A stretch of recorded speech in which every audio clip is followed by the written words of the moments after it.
Aspartame, 200 times sweeter than sugar, and it is a brain reprogrammer. It is an excitotoxin, as they call it. It plays with the chemistry of the brain and the way the brain works, just like fluoride does, just like mobile phone frequencies do, just like monosodium glutamate does. Pilots, military pilots are warned not to drink. Some years ago, they were warned not to drink lots of soda with aspartame in it because it affected their ability to fly. And I watched young kids swigging back this stuff full of aspartame. And they said, oh, we've got a problem with his behavior. Now, where did aspartame come from? When 90-odd% of the independent data said it shouldn't be used for human consumption. Aspartame, man. It's amazing, because of this pyramid structure, how the same names keep coming up in different places.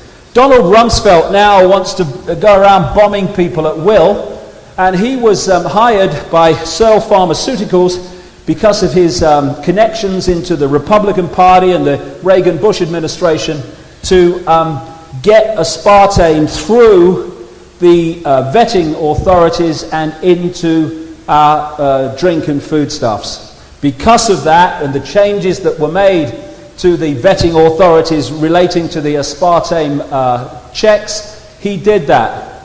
And then he sold out to a vast profit, Searle Pharmaceuticals, to Monsanto. And you know, it might sound kind of, oh, it's negative, this stuff, but actually it's bringing it to the service where it can be dealt with, so that's a good thing. And I never heard of ignorance ever being positive myself, but it's actually saying something about us. The way they are bombarding us from every direction, it says what we really are. Our natural state is multidimensional connection. And what they are having to do in all these different ways is to hold us in an unnatural situation by bombarding us constantly. I've used this analogy a number of times. If you get a ball floating on a tank of water, its natural state is to float. If you want to put it in an unnatural state, you need to push it down and hold it there. Once you let go, woof, it's back. And symbolically, that's what they're doing to us, or trying to.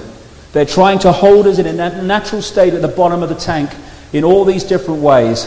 And that says something incredible about us.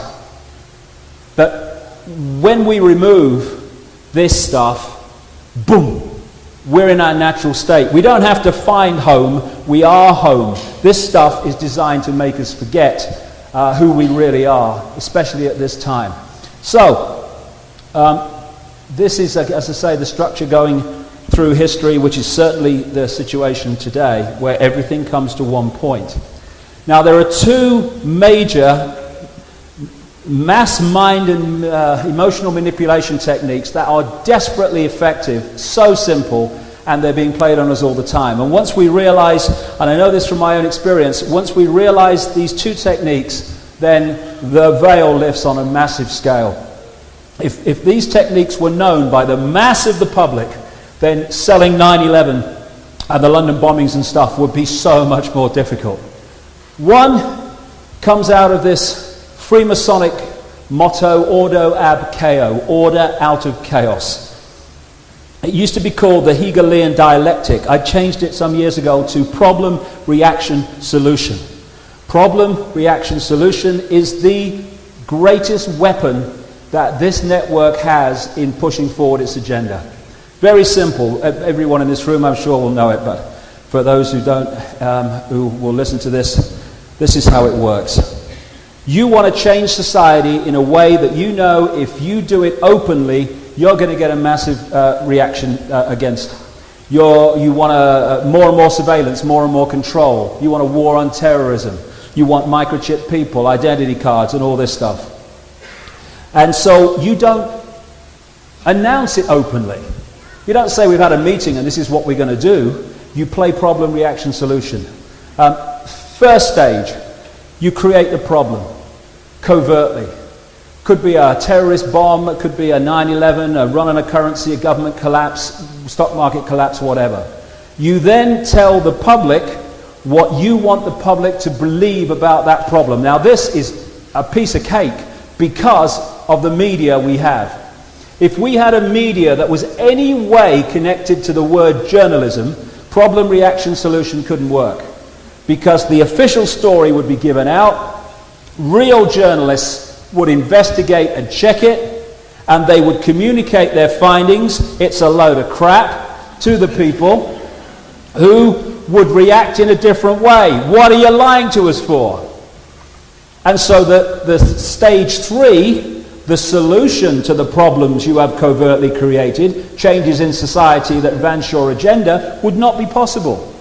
But because of the media, you have the problem, you have the cover story of the problem communicated undiluted to the people, you get the reaction, fear, outrage, something must be done, and then those who created the problem got that reaction, then openly offer the solutions to the problems they have created. I've just described 9/11. This is George Bush. You're free, and freedom is beautiful, and you know it'll take time to restore chaos out of order, order out of chaos, but we will. This is what we're being faced with all the time. It is so simple and so devastating, but only while people are not aware of the scam and the way it works. Second World War, you had this Illuminati, this elite, who were controlling the Soviet Union, and they were controlling the Allies, and they were controlling the Nazis. They brought them together into conflict in the Second World War, and at the end of the Second World War, the second global conflict in just a few short years, people were mentally, emotionally, and physically exhausted. What did they say? Something must be done. This can't go on. What are they going to do about it?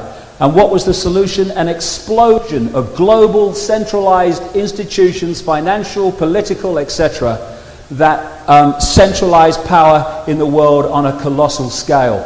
Problem, reaction, solution.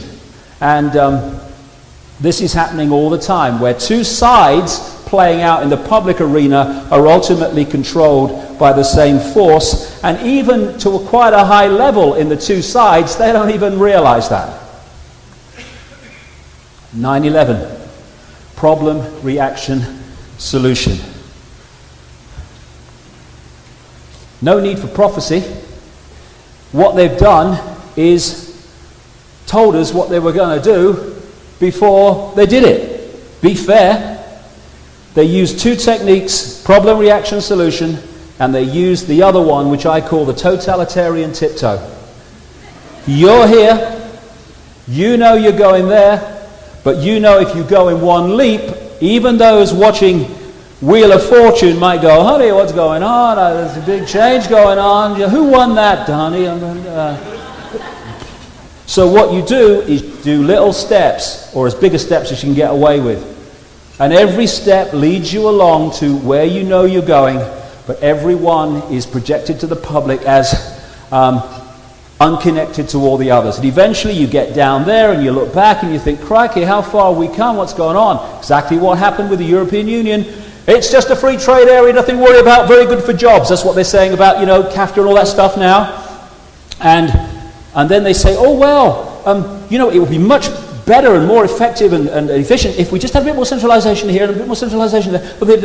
And eventually you've got the centralization of power in Europe, which you have now, problem, reaction, solution, and the totalitarian tiptoe. Talking of which,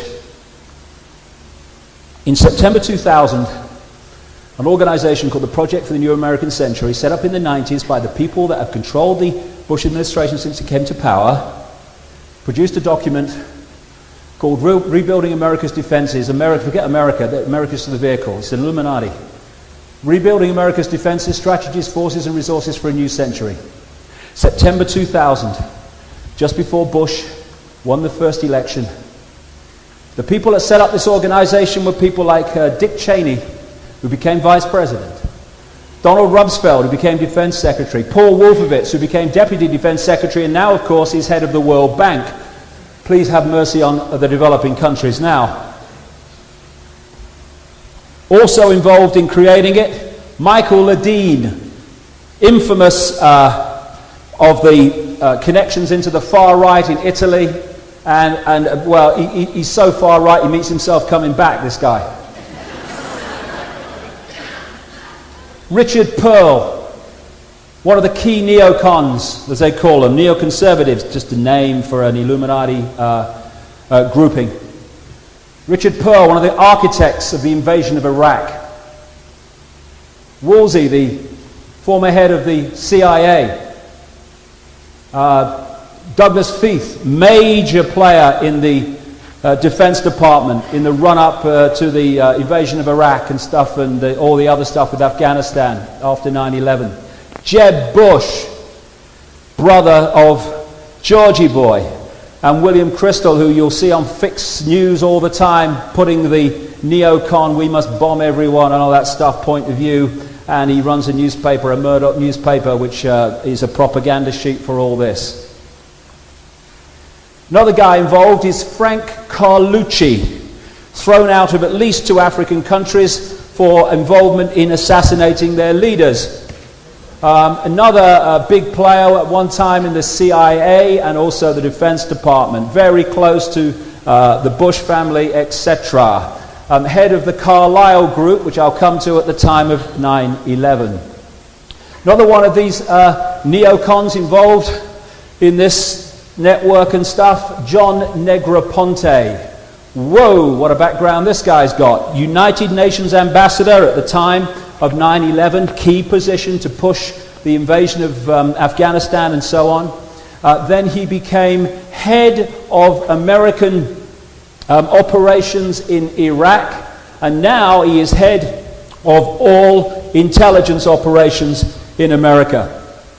This is what I'm talking about early today, where they place their people in the positions of power necessary to orchestrate this agenda. This is what this document said in September 2000. It called for American armed forces, it called them the cavalry on the new American frontier. It says that key allies like the United Kingdom are the most effective and efficient means of exercising American global leadership. Exactly what has happened. It says the United States has for decades sought to play a more permanent role in Gulf regional security. While the unresolved conflict with Iraq provides the immediate justification to go into the Middle East, the need for a substantial American force presence in the Gulf transcends the issue of the regime of Saddam Hussein. This is all before Bush came to power. It calls for a blueprint for maintaining global US Illuminati preeminence and shaping the international security order in line with the Illuminati's principles and interests. This Illuminati grand strategy must be advanced as far into the future as possible, and the US must fight, on behalf of the Illuminati, and decisively win multiple simultaneous major theater wars as a core mission. They've just announced, you saw it in the last couple of weeks from the Pentagon, that they want to change the nature of the way the US military operates so it can fight simultaneous wars. That phrase was actually used. This document says that peacekeeping missions demand American political leadership rather than that of the United Nations. It highlights, September 2000, North Korea, Syria, Iran and Libya as dangerous regimes, and says their existence justifies the creation of a worldwide command and control system, World Army. And what happens is either they come into line, like Gaddafi in Libya, or the bullets start to be fired. Now, you'll remember the Axis of Evil speech by Georgie Boy, one of the State of the Union addresses. His speechwriter at the time was a guy called David Frum, one of these neocons connected into the Project for the New American Century and the American Enterprise Institute. They're all different names for the same force. He wrote the Axis of Evil speech. And what was the Axis of Evil? North Korea, Iran, Iraq. Straight from the pages of that document in September 2000. When they came to power in January 2001, they came to power, the Bush administration, controlled by the people behind this organization and this report.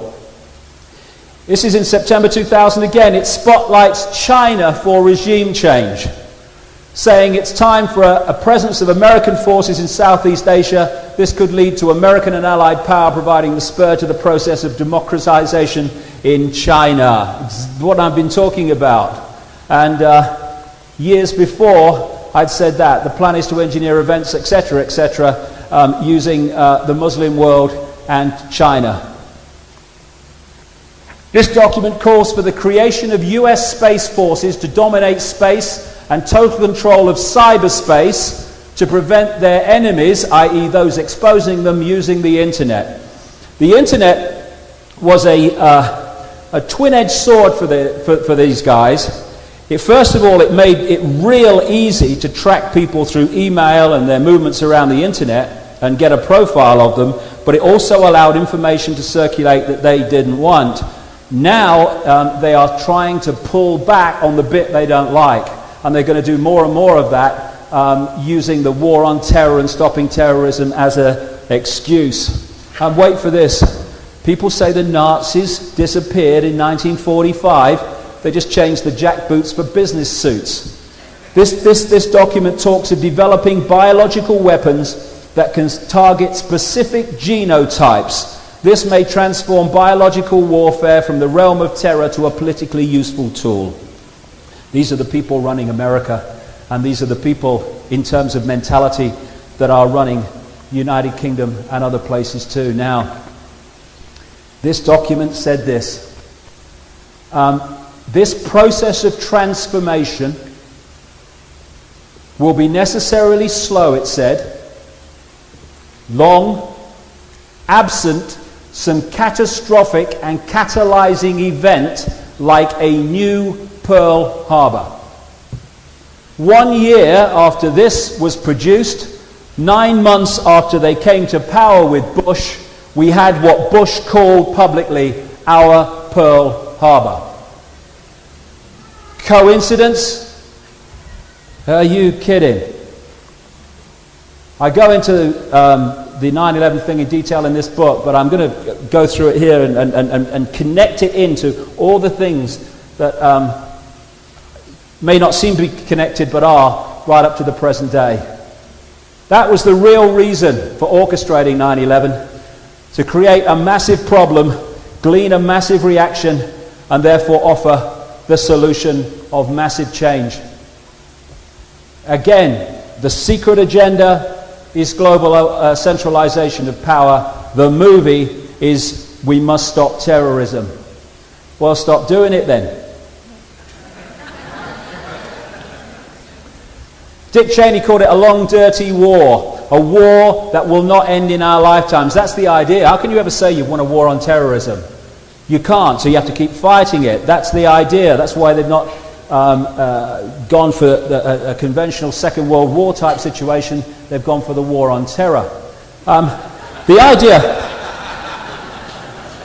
I mean, it takes my breath away. This man is actually President of the United States. You know when he was at the G8 conference in Glen Eagles in Scotland, he rode his bike into an English policeman. Do you know that? He did. The policeman had to go to hospital. And then the next day, after the London bombings, he said the American people have to be vigilant. He can't be vigilant enough to miss an English policeman standing in the grounds of the Glen Eagles Hotel. The idea that George Bush is making the decisions is frankly ludicrous. Cheney is by far the power in the White House, and he's far down the chain of events and chain of command in terms of the Illuminati itself. These are front people.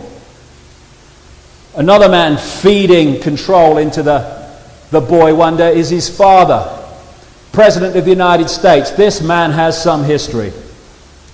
Born into a elite Illuminati family through his father, Prescott Bush, became head of the CIA, United States ambassador, head of the Republican Party at the time of the Watergate situation, became vice president and then eventually president.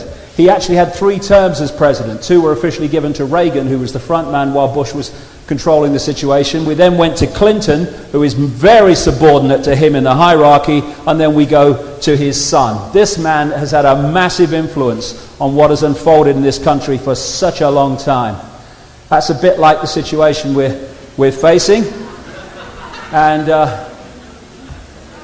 I love it when the newspapers say, George Bush said. No, George Bush read. Let's get it accurate here. That's all that goes on. And George Bush read actually rather badly. Then there's Tony Blair. See, the reason that you can't get a cigarette paper between Bush and Blair is they're both controlled by the same force and singing from the same song sheet. That's why you couldn't get a cigarette paper between Blair and Clinton either. It's no kind of great mystery. They're told what to do by the same people, so they do the same things. You know, it's just straightforward. And this is a very, very relevant expression of what we're looking at. Alice in Wonderland. Nothing would be what it is because everything would be what it isn't. And contrary-wise, what it is, it wouldn't be, and what it wouldn't be, it would, you see. Smoke and mirrors. Basically, they went that way. If that's where it's all going on, they want you looking here. Smoke and mirrors all the time. But in their desperation, I have to say, the smoke and mirrors are getting less and less dense to be seen. The Illuminati, not least because of their genetic nature, which is very ritualistic in the way it expresses itself, they are incredibly predictable. And I guess on another level, if it works, why change it? 60 years before 9/11, we had Pearl Harbor, a problem reaction solution to get the United States into the Second World War. Franklin Roosevelt, when he was running for his second term, went through the mantra over and over again. You can see it in the transcripts. I tell you, mothers of America, your sons are not going to fight in that war in Europe. Why? Because they need the cross or whatever to get him in. He's not going to say, oh yeah, when I get in, we're going to fight that war in Europe. We're not having that. No, your sons are not going. We'll have that, Franklin. He knows they're going in the war. It's on the song sheet. So when he gets into power saying they're not, just so he can get into power, he then has to, with his orchestrators, create a problem situation where he can take America into the war but be in the clear. As many books in great detail have documented, they manipulated and antagonized Japan in many different ways to get them to attack. And they had many different confirmations that the attack was coming in Pearl Harbor, Hawaii, and they did nothing because they wanted the problem. And when it happened, what happened? They said, we must go into the war. We don't want to, but we can't have this. And we're not going into the war against Japan, we're going into the war against Germany and all the others. Between the wars, a document came to light, which was actually held up by a congressman, and nothing was done, of course. It was a document that came out of Britain, of course, and it was called Propaganda in the Next War. A guy called Senator Nye was the guy who held the thing up and said, what the hell's this? This is what it said. This was before the Second World War. To persuade her, the United States, to take our part will be much more difficult. So difficult as to be unlikely to succeed. It needs a definite threat to America. A threat, moreover, which will have to be brought home to every citizen before the Republic again take arms in an external quarrel. The position will naturally be considerably eased if Japan were involved. And this might and probably would bring America in without much further ado. At any rate, it would be a natural and obvious effect of our propagandists to achieve this, just as in the Great War they succeeded in embroiling the United States with Germany. Fortunately with America, our propaganda is on firm ground. We can be entirely sincere, as our main plank will be the old democratic one. We must clearly enunciate our belief in the democratic form of government and our firm resolve to adhere to the old goddess of democracy routine. 1941, Japan attacks Pearl Harbor. Problem, reaction, horror, solution, America's in the war. Roosevelt said he never would. And they're playing exactly that on this now. Like I say, they're predictable. 6 years before 9/11, Oklahoma. And as a result of Oklahoma, changes were made to remove further freedoms. Clinton called within 24 hours of a greater militarization of domestic law enforcement to meet this threat. Timothy McVeigh got the blame for it. And again, as with 9/11 and the London bombings, there are some common themes and red flags. First of all, the fuel fertilizer device in the Ryder truck could not have caused that damage unless the laws of physics were suspended for that day. A guy called Brigadier Ben Partin, who spent a lifetime in weapons and explosives in the American military at a high level, wrote a 500-page report after Oklahoma, sent it to the media and all the people in politics, saying that it is impossible for a fuel fertilizer device to have caused that damage because when explosives pass through air, they lose power very, very quickly. The only way, he said, that building could have fallen as it did was for explosive charges to be on some of the pillars in the building, exactly what other people have said. The FBI could have produced the video evidence to show what happened with Oklahoma, because they confiscated all the video stuff from the cameras around the area, and they said that they had to because of their investigation. When they brought McVeigh to court, all they had to do was play the video and then go for a cup of coffee. Okay, it's all over. They never produced the videos of what happened because the cover story would have fallen. And even when the trial was over, when they were asked, well, let's see the videos now, they said we can't because of national security. No, the security of the official story. And that's one of the great red flags to watch for. When us seeing something or hearing something would support the official story, we see or hear it. When us seeing or hearing something would destroy the official story, we don't see and hear it. Dead simple. And you can see it all the time. McVeigh was supposed to be doing this bombing as an attack on the Bureau of Alcohol, Tobacco and Firearms because of their involvement in the Waco horror 2 years earlier. Why then did he park the van with the bomb about as far away from where they were as you could? Why, if he, as one of the witnesses against him, said, again, someone who was given a lot of support by the authorities, they said that McVeigh had gone and cased the joint and looked at the whole area and the building and everything. So why, on the day of the bombing, did he go to a gas station and ask the way to the Murrah building, therefore connecting himself, the Murrah building, on the morning of the bombing? Why, as some of the families who dropped their children off at the nursery there, never to see them again alive, why did they see the bomb squad around that building in the hour and a half before the bomb went off? When they were asked, the authorities said there was not any bomb squad activity. When the evidence was overwhelming, they said, oh yes, it was an exercise. Now that's going to be a recurring theme in the next hour.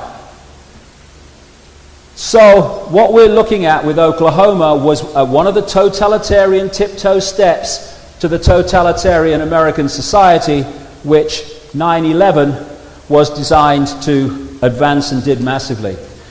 Now, finding out what actually happened at Oklahoma was quite straightforward. If you let bomb experts into the rubble, they will establish basically where the bombs must have been and the material used.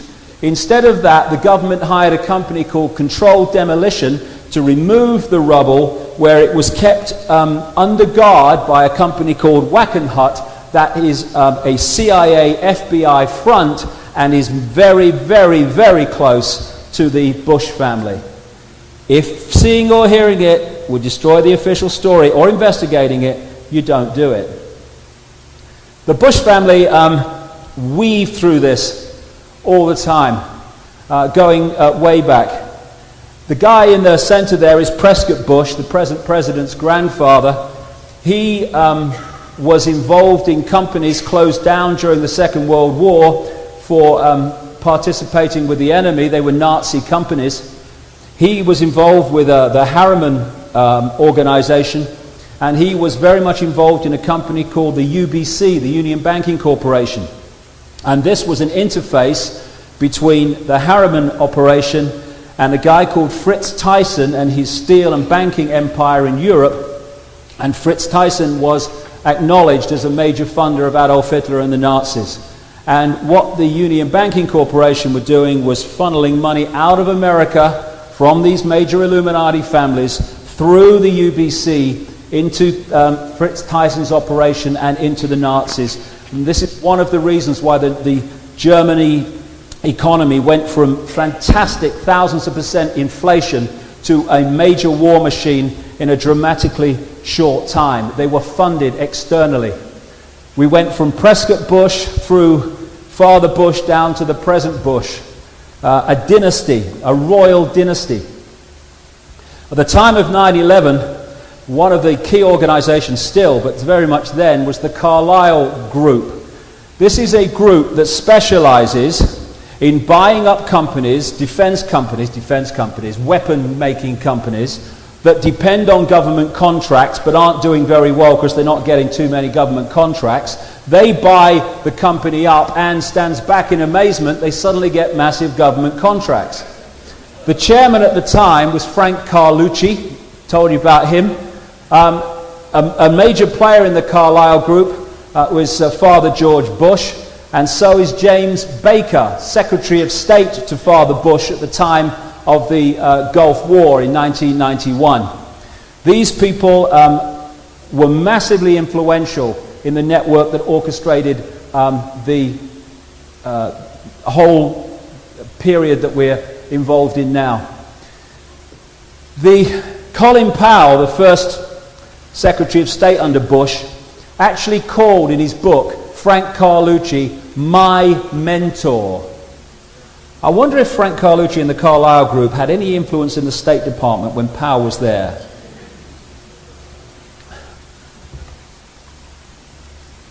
Frank Carlucci was a roommate at Yale of Donald Rumsfeld, Defense Secretary. I wonder if the Carlyle Group had any influence in the Defense Department. And a classmate of Rumsfeld was James Baker. It's a very rarefied world. And on behalf of the Carlyle Group, Father Bush was very, very much involved with the Saudi royal family and the Bin Laden family, the Bin Laden construction family, who were clients of the Carlyle Group. The first oil company, appropriately called Abusto Energy, because anything to do with Boy George goes Abusto, only he ends up smelling of roses and everyone else loses it. One of the people who invested in his first oil company was Salem bin Laden, head of the bin Laden family and the bin Laden construction family, Osama bin Laden and all that. Also they're connected, like I say, into the Carlyle Group. And this is how silly it gets. When a bomb blew up the Khobar Towers, killed a lot of people in Saudi Arabia, including Americans, it was blamed on Osama bin Laden. Guess who got the contract to rebuild the bloody place? Bin Laden Construction. All in the bloody family, it is. There we go.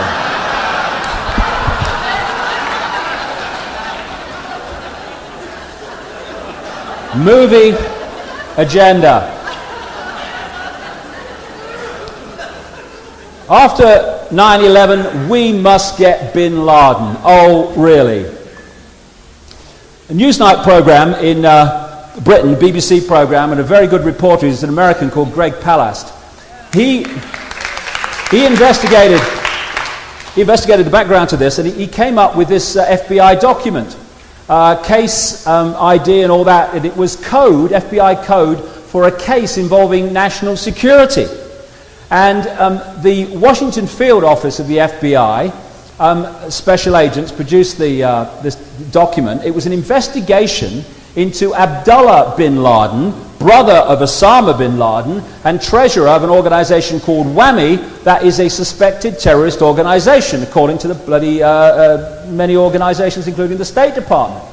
But what Palast was told, and what he said in the report, was, I received a phone call from a high-placed member of U.S. intelligence, a U.S. intelligence agency. He tells me that while there's always been constraints on investigating Saudis, under George Bush it's gotten much worse. After the elections, the agencies were told to back off investigating the bin Ladens and Saudi royals, and that angered agents. And what turns out is that investigation into Abdullah bin Laden and WAMI was crushed and not allowed to go ahead. This is before 9/11.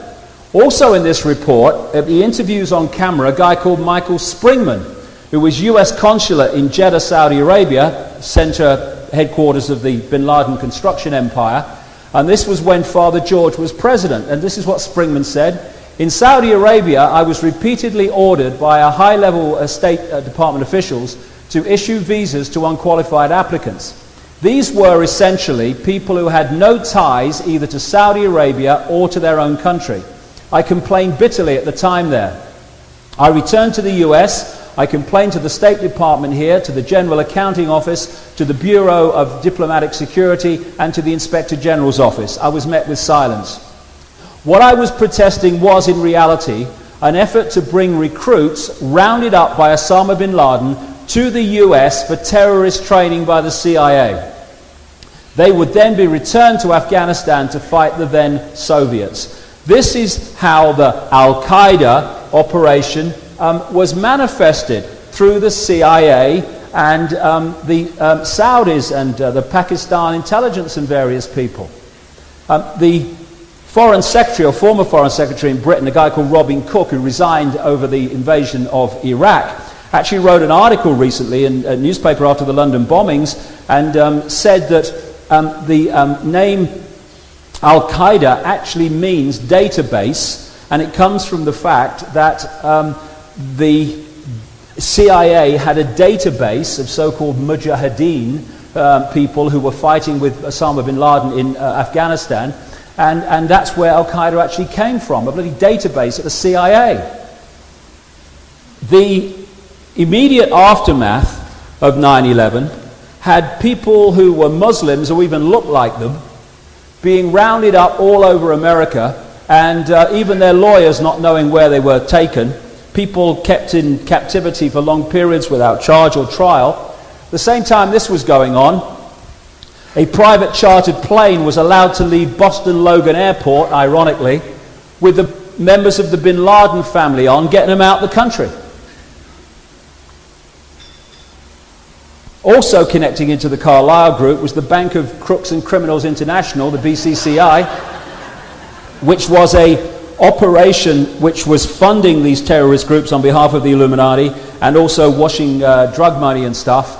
And the reason the true nature of the BCCI didn't come out was it was blocked by basically two people: the President of the United States, Father George Bush, and John Major, the Prime Minister of Britain.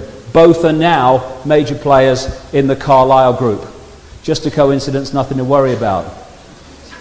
A guy called Khalid bin Mahfouz, who was named by the State Department at the time of Clinton as a funder of terrorist groups, including Osama bin Laden, was another investor in a Boy George energy company, Harken Energy. He was also involved with the Carlyle Group.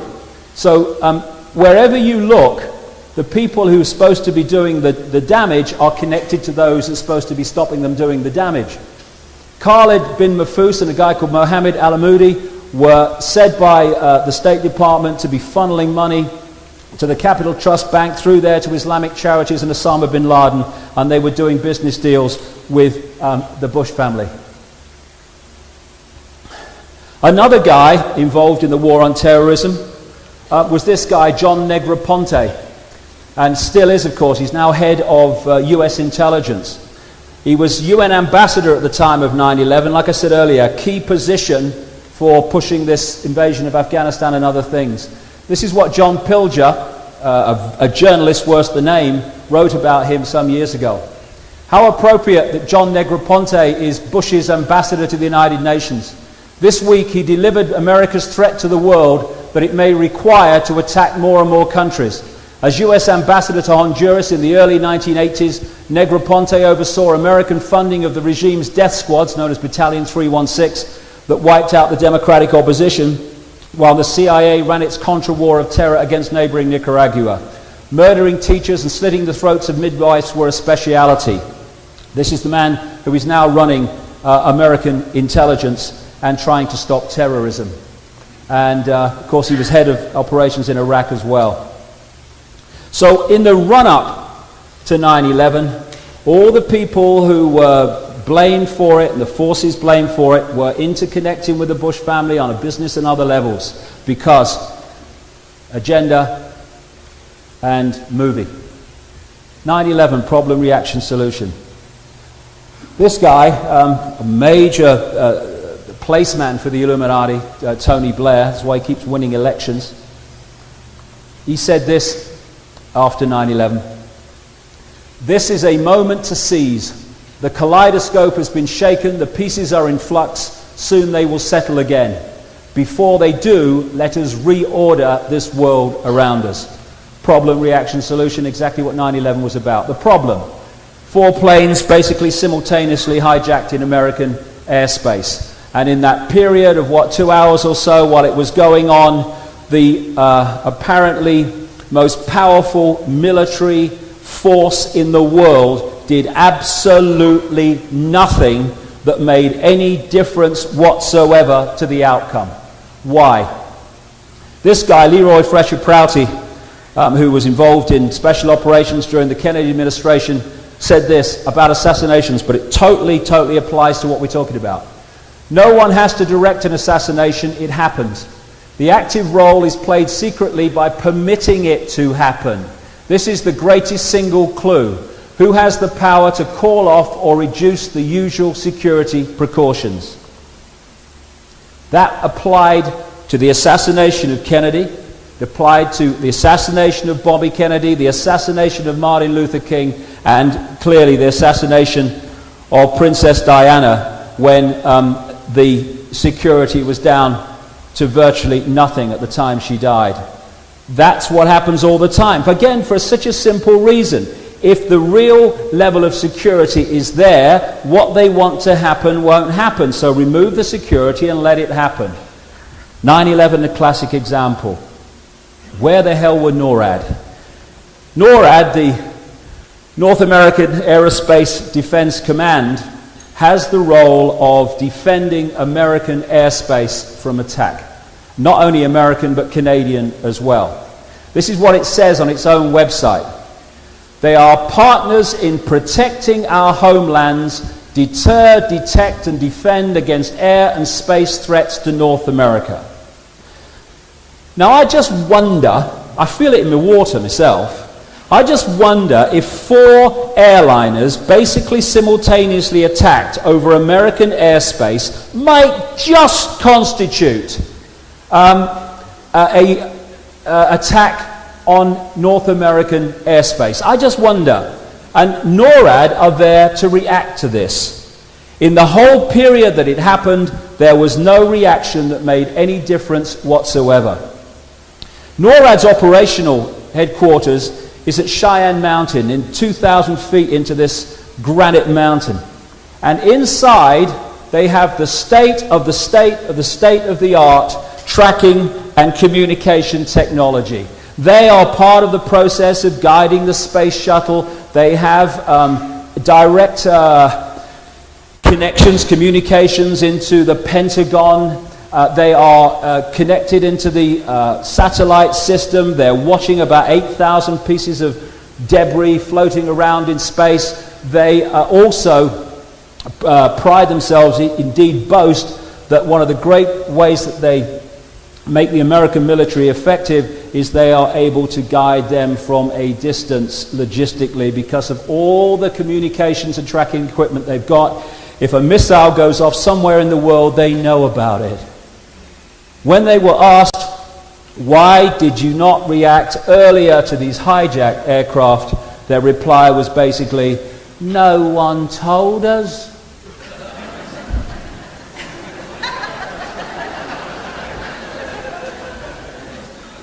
I smell something fishy there myself. This is some of the inside of Cheyenne Mountain that they allow us to see.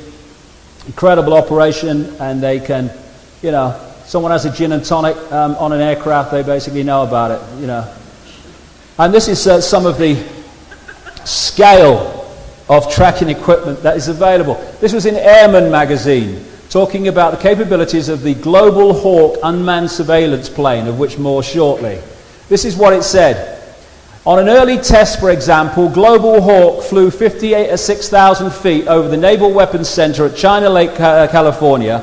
The images it gathered were so clear that an electro-optical image stands out next to an FA-18 fighter. An infrared image showed where concrete had cooled down from the shadow of a C-130 that had recently taken off. And they got that from 56,000 feet. And they can't find bin Laden. And they couldn't react quicker to what was happening on 9/11, please. One of the stories that kind of tells the tale is the one of Flight 77 that hit the Pentagon, which I'll come to in a second. I mean, that was just an incredible example of how this was orchestrated non-response. What's supposed to happen, according to the official regulations, is once a transponder connection is lost and or connection to a cockpit, then the air traffic control tells NORAD, they launch jets and they go up to find out what's going on. Of course they do. You can't have aircraft flying around American airspace that's lost contact with the ground. The case of the golfer Payne Stewart was an example of how this operation works all the time. He took off in a Lear jet, and because of decompression problems and stuff, everyone went unconscious, and it was flying on autopilot. What happened was, NORAD were told by air traffic control, they launched jets and they tracked it across America until it ran out of fuel and crashed in a place where no one was going to get hurt. That's what they did with a Lear jet. With a 757-767, nothing that made any difference to events. The Federal Aviation Administration, the government civilian part of this operation, the air traffic control and stuff, if the timeline that I was given by NORAD and was confirmed by them is true, so it seems it is, then this organization has massive questions to answer about non-reaction, but they're questions it's not being asked by anyone in authority or the mainstream media. Interestingly, the guy who was running security for the Federal Aviation Administration at the time of 9/11 was this guy, Michael Canavan. His previous job was head of psychological warfare and special operations. Quite a career move, I feel. He left the FAA shortly after 9/11.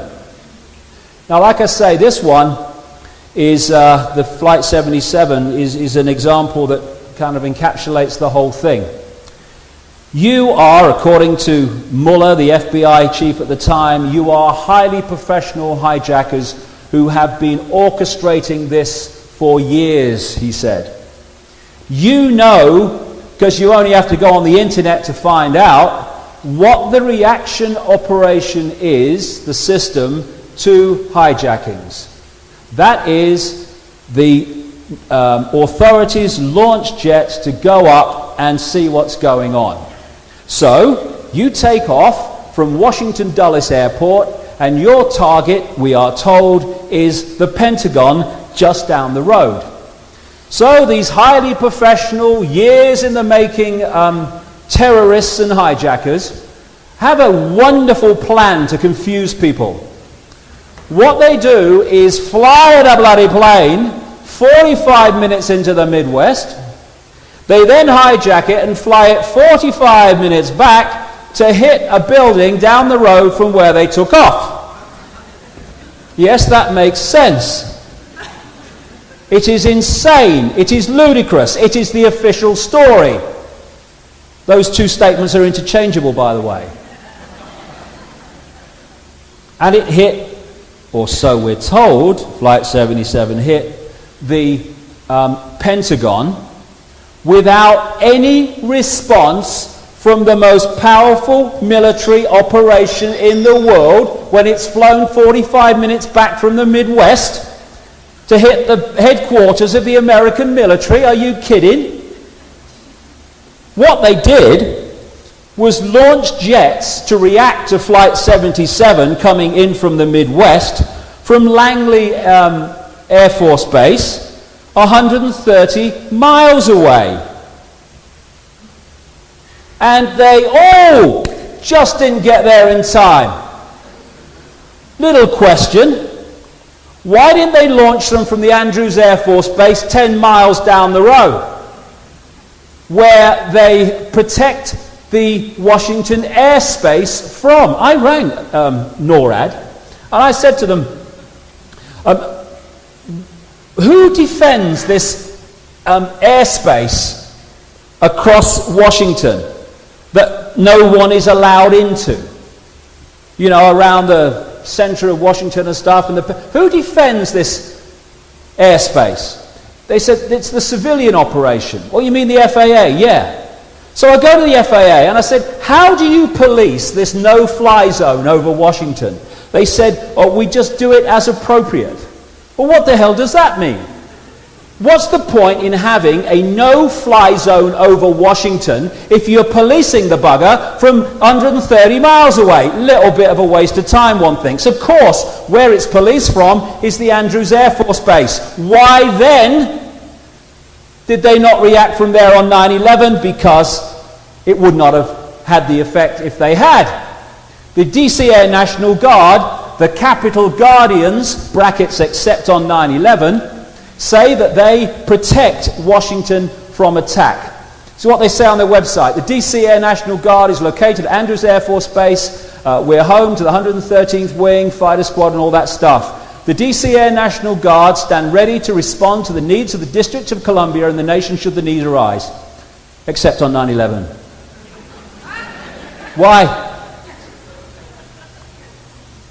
This is what they've said recently. You know, these planes are going into the airspace and these little planes in the airspace over Washington. This is what they said.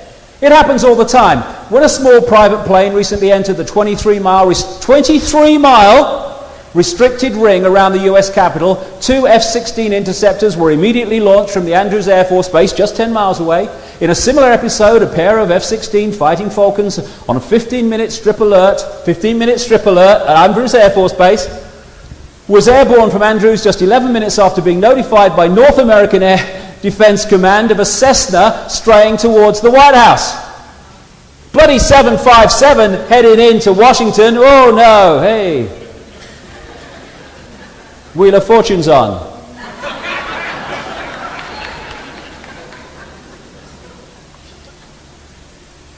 The 9/11 Commission, which was designed to find nothing that challenged the official story, said NORAD mistakenly sent jets assigned to guard the nation's capital to positions over the Atlantic Ocean. Well, that's a hell of a mistake, isn't it? An order by Dick Cheney to shoot down hijacked planes did not reach pilots until 30 minutes after Flight 93 crashed. I mean, you know, did the mobile phone system go down? I mean, what's going on here? No one was talking to anybody. The Commission said that FAA controllers lost track of Flight 77 for 36 minutes because of a glitch in the radar system. Isn't it amazing how everything went wrong at the same time? The FAA was slow to react and there was confusion about what to do. Well, it's amazing there's not confusion any other day of the bloody year when they're doing this as a matter of routine. This is what the hijack response regulations say, the official regulations. The escort service is that sending jets up to escort the plane to the ground. The escort service will be requested by the FAA hijack coordinator by direct contact with the Pentagon Command Center. If you are in doubt that a situation constitutes an emergency or potential emergency, handle it as though it were an emergency.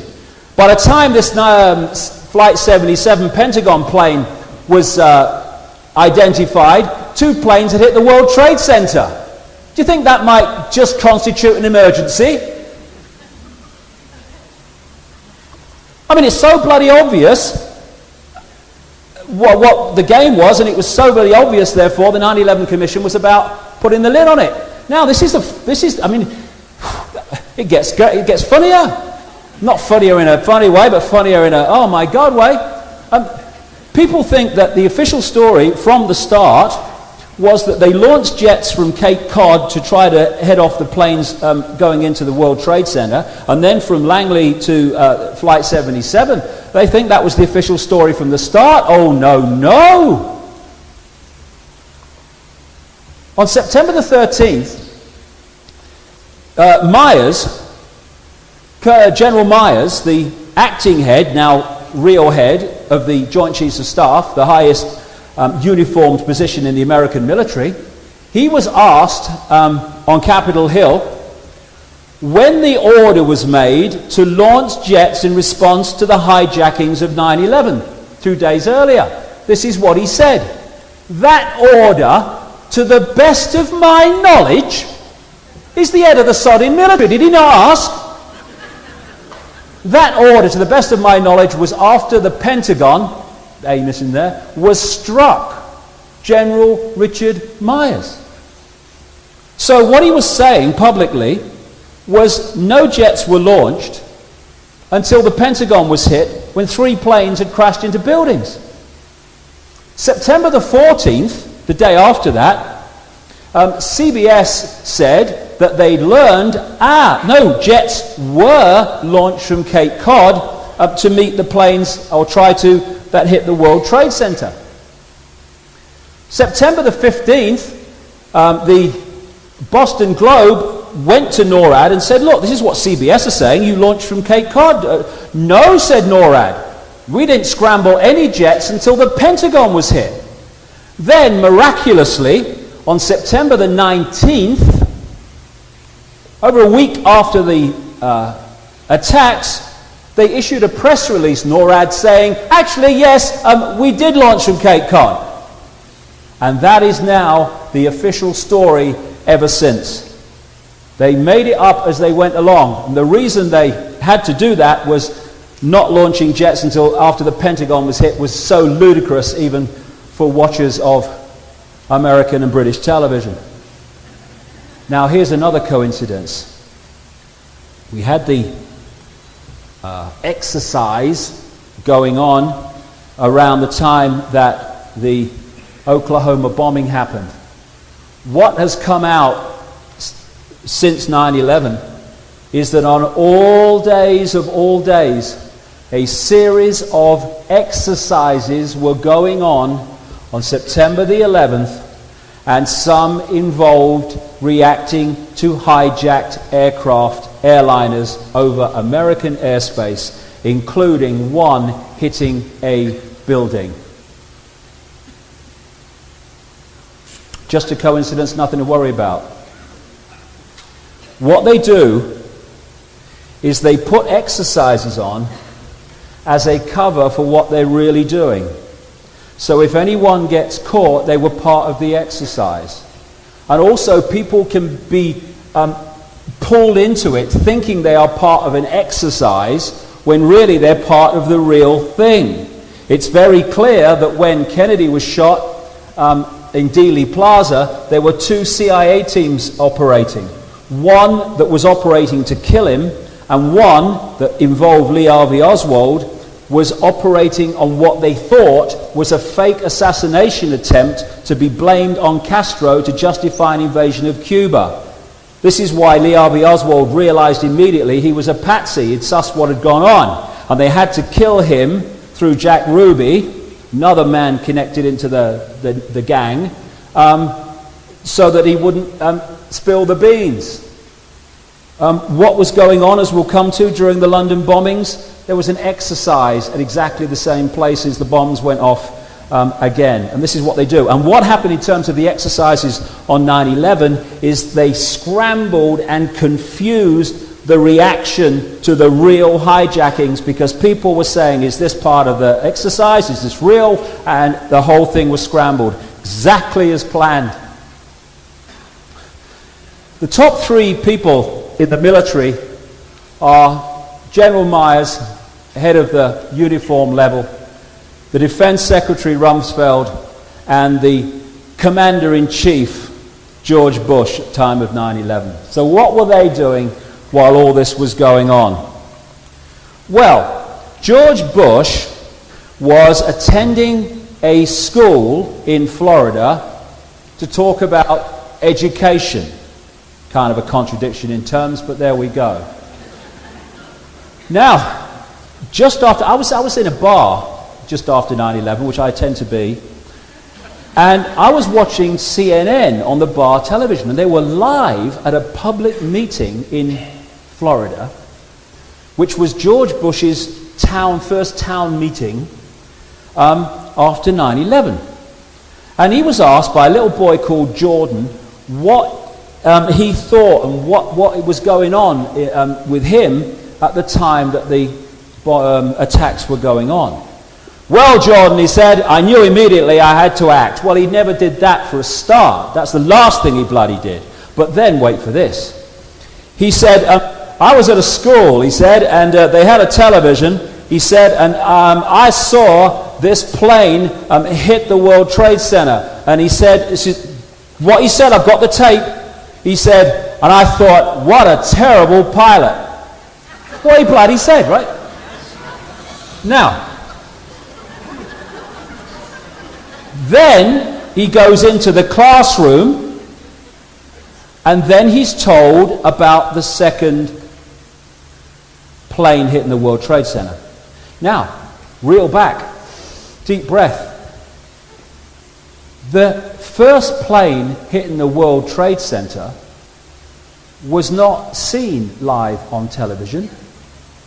It was only filmed by a crew doing a documentary on New York fire crews.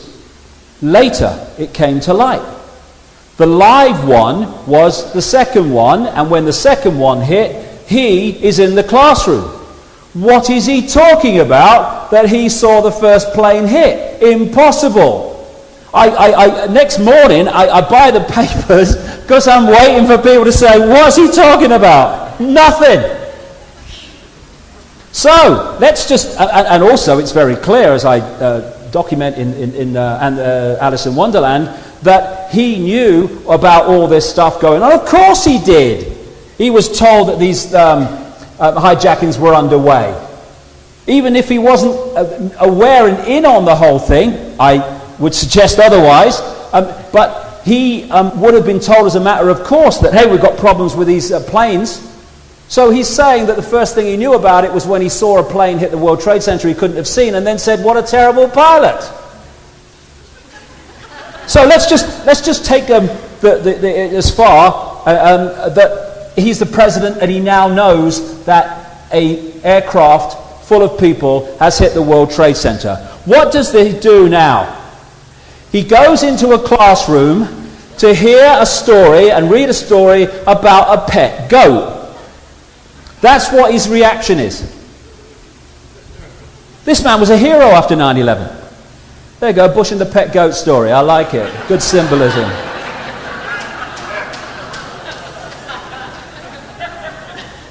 So then, this famous picture, Andrew Card, White House Chief of Staff, comes in, and according to Bush, what Card's supposed to have said was impossible because Card was not talking to him for long enough to say it. So it's all a bloody lie.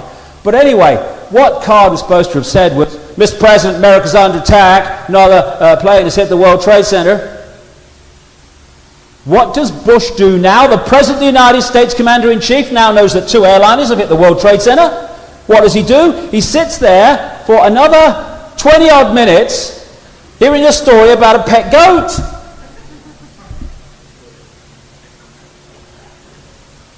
You don't even read it the right way up either. So now we know what really was said by Andrew Card. He came in and said, Mr. President, America's under attack. Another plane's hit the World Trade Center. And Bush said, okay, Andy, as soon as I know what's happened to this goat, I'll be right out.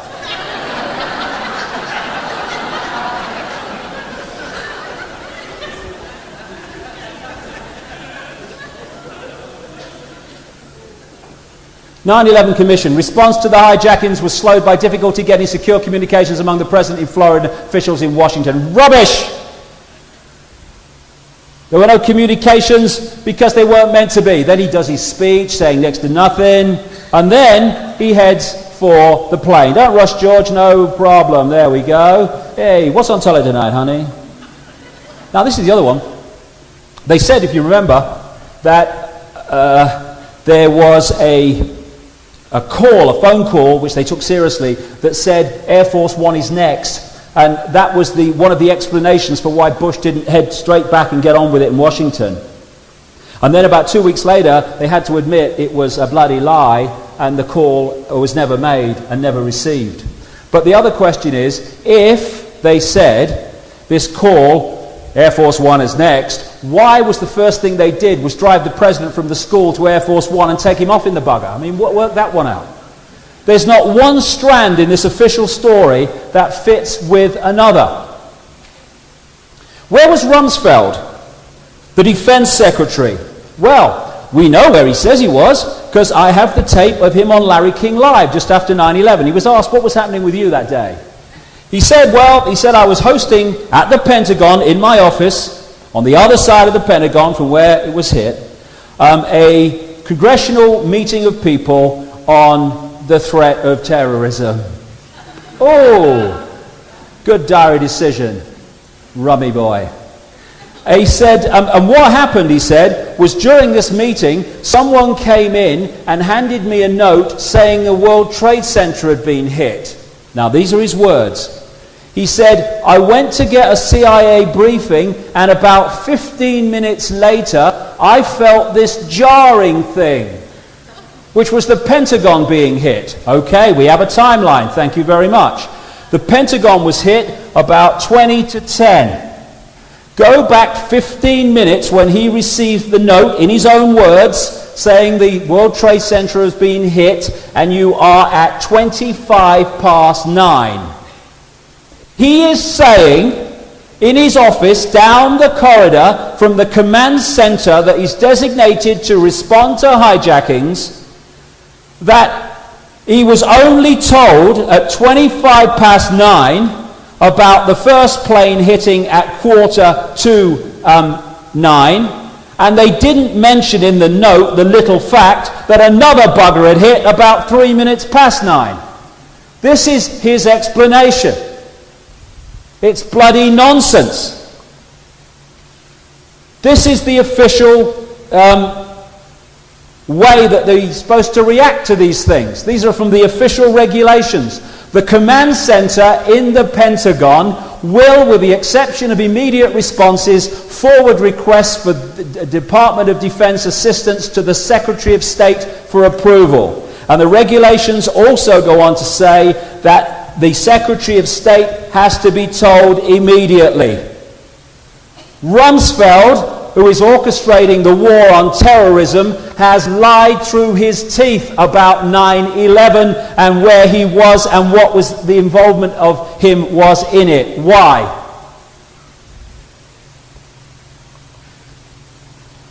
General Myers. This is his story. Got the transcript on US military radio television. He was interviewed. He said that on the morning of 9/11, this man who was acting head of the Joint Chiefs of Staff was on Capitol Hill to have a meeting with a guy called Senator Max Cleland. He says in this interview that before he went into the meeting, he saw on television that the World Trade Center had been hit by the first plane. What does this man do? Does he call the Pentagon? Does he see what's going on? No. He goes, he says, into his meeting with Max Cleland. He comes out of his meeting, he said, and almost immediately, he said, someone said, the Pentagon's been hit. Right? And he's told about the second plane. We have a timeline here. So the head of the US military at uniform level, headquartered in the Pentagon, has seen a plane that's hit the World Trade Center. He's gone into a meeting on Capitol Hill with a senator. He's come out, he must have been around 20 to 10 when the Pentagon was hit, and he's telling us that even though the Pentagon and the command center knew exactly where he was, no one told him, A, the second plane had hit at 3 minutes past 9, or Flight 77 was heading towards the bloody Capitol. And, wait a minute, there are exercises we now know going on, orchestrated by the military, and this guy's in a meeting with Max Cleland. Lies! I talked to a guy who is involved in the military computer system that defends Australian airspace. He told me that the Australian Air Force were on high alert after 9/11 before the American Air Force were. He also told me of the system protecting the Capitol building of Canberra, Australia. He said that the system is that when you enter protected airspace over the Capitol building, you are, as a pilot, contacted by computer and asked for a 4-digit code which you punch in, and if you don't punch it in, then you are taken out by computerized ground-to-air missiles. He even showed me where they were. That is the defense system for the Parliament building in Australia. The headquarters of the American military can be hit with no response whatsoever. They even admit there's a ground-to-air defense of the White House, but not the Pentagon. Why wasn't it activated? This is why no one has to direct an assassination. It happens. The active role is played secretly by permitting it to happen. This is the greatest single clue. Who has the power to call off or reduce the usual security precautions? Who has the power? The very people who have used that horror to destroy more of our freedoms and slaughter thousands and thousands of people. That's the answer to the question. Now, little question about the Pentagon. We recall, when we think of the Pentagon being hit, of that wall falling down. That's the image that we get. That happened 20 minutes after impact. Before it fell, there's hardly a hole in the Pentagon whatsoever. What? How can that be? Well, maybe we're not being told the truth. Oh no, stands back in amazement. Can't be possible. Now, this is a 757. This is after the wall hit, not collapsed, not before. Where's the bloody plane? Where is it? There you go. The disappearing plane. Abracadabra. Oh no, they're just conspiracy theorists. They're mad. Do you know what Hitler said and the Nazis? the bigger the lie, the more we'll believe it, because they would say, no, they wouldn't lie to us that much. Oh, yes, they would. This is the wall collapse, but even then, where's the sodding plane? Never mind, before it collapsed. There we go. Where is it? Now, what's supposed to have happened is the plane came in low, smashed on the ground, and went in. Right? There is again before the wall collapse. Where is it? And this is the hole the other side. If it completely disintegrated, how is there a hole the other side through 5 or so different bloody ring levels of protection?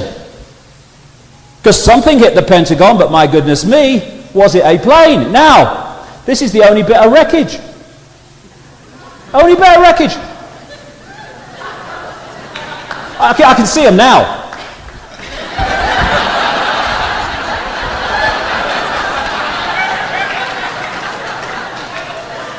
So, plane comes in, hits the ground, crashes into the building. Where? Where's the damage to the bloody lawn? Where? They get the gardeners in bloody quick, don't they? Now, I mean, things gone, unfortunately. It just might be working. Now, look here. Here is a kind of a stall thing right next to where the thing was hit. Look at it. It's a frigging computer here, look. It's a computer. It's just been hit by a 7.5 friggin' 7.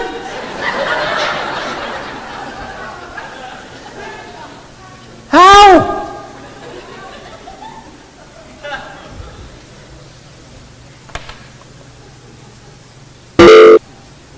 It was hit by a small plane, possibly. I would suggest it was hit by a cruise missile, which went through a hole, bang, and out the part of it out the other side. Certainly wasn't hit by a 757. So then comes the question: where the hell was the 757, and what happened to the passengers?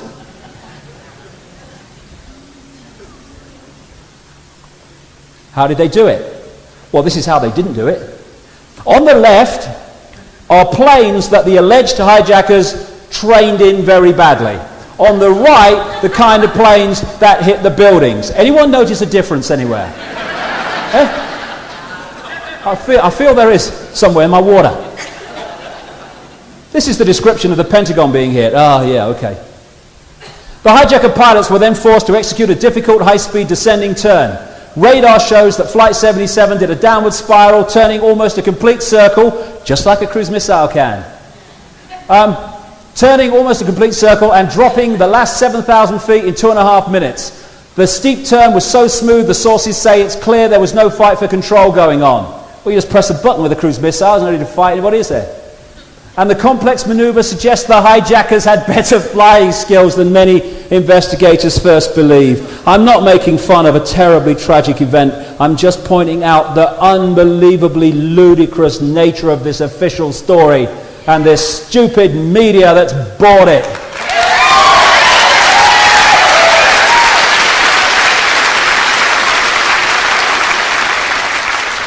The jetliner disappeared from radar at 9:37. Less than a minute later, it clipped the top of the street lights, ploughed into the Pentagon at 460 miles an hour, while leaving no frickin' wreckage. Hey, my computer still works. What was that, a plane just went past? Ace pilots. It was like Dumb and Dumber. I mean, they were clueless. It was clear to me they weren't going to make it as pilots. One of the instructors of these guys. One of the instructors said, I wouldn't trust him driving a car. These two guys were supposed to be involved. They needed English lessons and flight training, but failed to keep up with either. One of them left for the Yemen for a year. It's all a cover story. It's all made up. Now, we're back to the Global Hawk. How did they do it? Remote control is how they did it. In terms of the World Trade Center anyway, I would say it's a cruise missile, it's 577. But what they have is technology, and they've had it for a long time, as I'll show now, that can fly a plane from the ground. I was watching a BBC program, and it was about speed and technology and all that stuff. And it opened up with a 7547 jumbo jet leaving New York Airport for Heathrow. And it took off, and the pilot then took it off the runway, and then the computer took over. But as the program showed, the computer flew the plane, crossed the Atlantic, landed it, hitting the central line of the runway, and then applied the brakes. That's what the computer did. All you have to do is get control of that computer system from the ground, away you go. That's what they do with this, the unmanned Global Hawk. Wingspan of a large plane, comparatively. Now, Operation Northwoods. This shows just how far back this goes. It came to light this when a guy called James Bamford, a former producer with ABC, started writing a book about the National Security Agency. And in his research, he came up with this document about Operation Northwoods. This was an operation 40 years ago, orchestrated by the Joint Chiefs of Staff at the Pentagon, to bomb American targets, sink ships, down planes, and blame it on Castro's Cuba to justify an invasion of Cuba. This is 40 years ago. This is part of what Bamford says. The plan called for innocent people to be shot on American streets, for boats carrying refugees fleeing Cuba to be sunk on the high seas, for a wave of violent terrorism to be launched in Washington, D.C., Miami and elsewhere. People would be framed for bombings they did not commit. Planes would be hijacked using phony evidence. All of it would be blamed on Castro. Official document 40 years ago. My goodness, talk about history repeating. Now, what was one of the things involved in this series of manufactured terrorism? It was for an aircraft at Elgin Air Force Base to be painted and numbered as an exact duplicate for a civil registered aircraft belonging to a CIA proprietary organization in the Miami area. At a designate time, the duplicate would be substituted for the actual civil aircraft, God, losing my voice, and would be loaded with selected passengers, all boarded under carefully prepared aliases. The actual registered aircraft would be converted into a drone, controlled from the ground. Takeoff times of the drone aircraft and the actual aircraft would be scheduled to allow a rendezvous south of Florida where one would land and the drone would go on. What would then happen, the document says, is it would be sent over Cuban airspace, which is why they were going to pick a route that involved going over there. They would explode the plane by radio control and then say it had been downed by a ground-to-air missile by the Cubans. Like I say, this gang are nothing if not predictable. And who are involved with developing the remote-controlled aircraft and stuff? NORAD. That's what they did on 9/11. And what if, I'm not saying, but what if, and I'm coming more and more to this conclusion, that some of these so-called hijackers thought they were part of an exercise. And they get on a plane and boom, they're not part of an exercise anymore. They're the fall guys. Quite possible. Or it's possible they weren't even on it. Now, black boxes, 2 in every plane. Data recorder, cockpit conversation recorder. Where the hell are they? When you read of the capacity these black boxes have for surviving incredible heat, impact, everything, there's no way they didn't survive. Why haven't we heard what they contain? Because if we see and hear it, we'll destroy the official story. We don't see and hear it. The hijackers. 19 hijackers. FBI said they hadn't got a clue that it was coming. They named the bloody hijackers in next to bloody no time. Funny how 7 are still alive. At least. What did they do? Parachute? I was on one of these mainstream kind of talk shows in somewhere in America, Seattle, I think, somewhere. And I said about, 7 of the hijackers are still alive. Mainstream media have tracked them down. And he said, "What are you saying? They survived the crash?"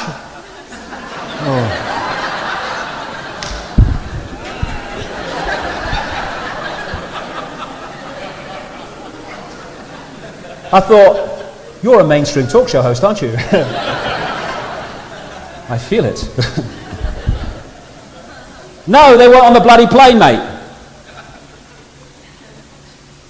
This is the official FBI timeline for Mohammed Attar and Abdulaziz Al-Amouri on the morning of 9/11. Now, you have been orchestrating this for years, apparently. And so you're going to get Flight 11 from Boston Logan. What do you do the night before to make sure you get on the plane you're going to hijack? You go to Portland, Maine. You drive to Portland, Maine, and you stay overnight in a hotel.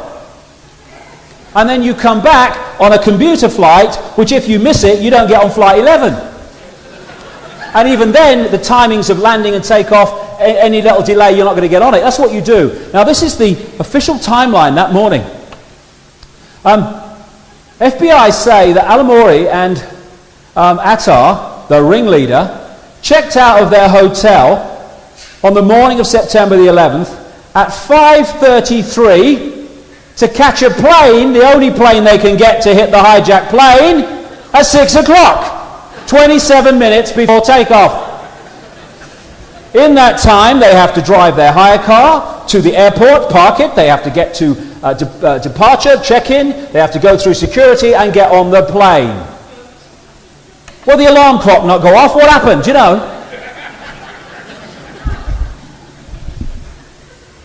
Abdul, get up, bloody hell! Knickers and shirts, cases, everything. Get out! It's insane! And of course they left Qurans everywhere, didn't they? They must have had boxes of them. I mean, what were they? The Islamic equivalent of the Gideons? Who were these people?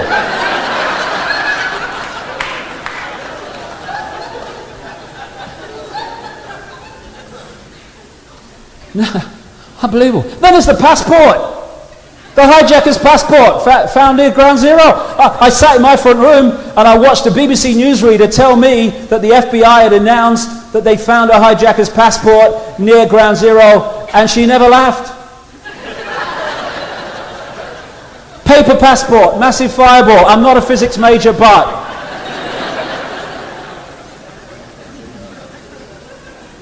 I asked them about it, and they said, oh no, we can't talk about that because it's part of the investigation, the ongoing investigation. In other words, it don't exist, does it? I said. Okay, they said.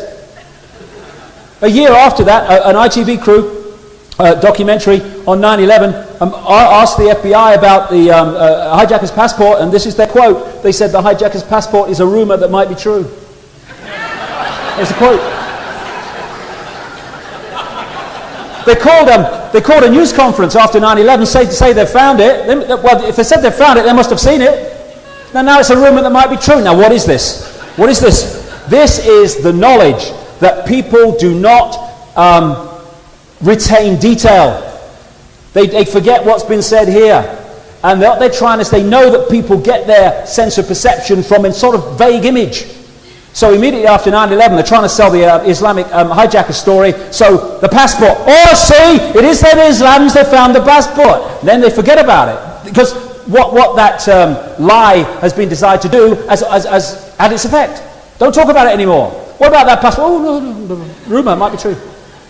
That's how they do all the time. They're about selling an image. So, we have Attar and Abdulaziz Al-Amouri rushing to the bloody airport, it seems.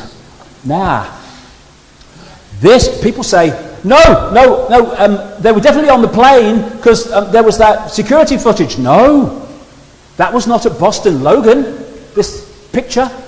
It was at Portland, Maine. Isn't it funny? I went to Boston Logan, part of my research for the book. Of all the international airports in all the world, at a time when cameras are exploding everywhere, name me the international airport that does not have cameras in its departure lounge, Boston Logan. Yeah. So, this is the picture we got of Al-Amouri and the Attar. Now, what it says is 9/11/01, 5:45:13 seconds. Well, they left their hotel at 5:33. They must have bleeded flown from there then. The plane must have been in the car park. 5:33. Oh, but then, that's what you see in the middle. When you expand it, oh, there's something else here. 5:53:41. About 6 minutes to 6, which is why the check-in people said they were sweating blood and said they were running late.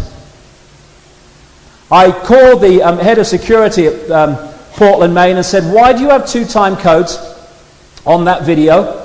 Oh, she said, I don't know. I said, well, could you check and ring me back, have a look at the video? She said, I can't. It was confiscated by the FBI on 9/11. That was a planted one in the center. Why would you put a time code in the center of a security video when you're trying to recognize people?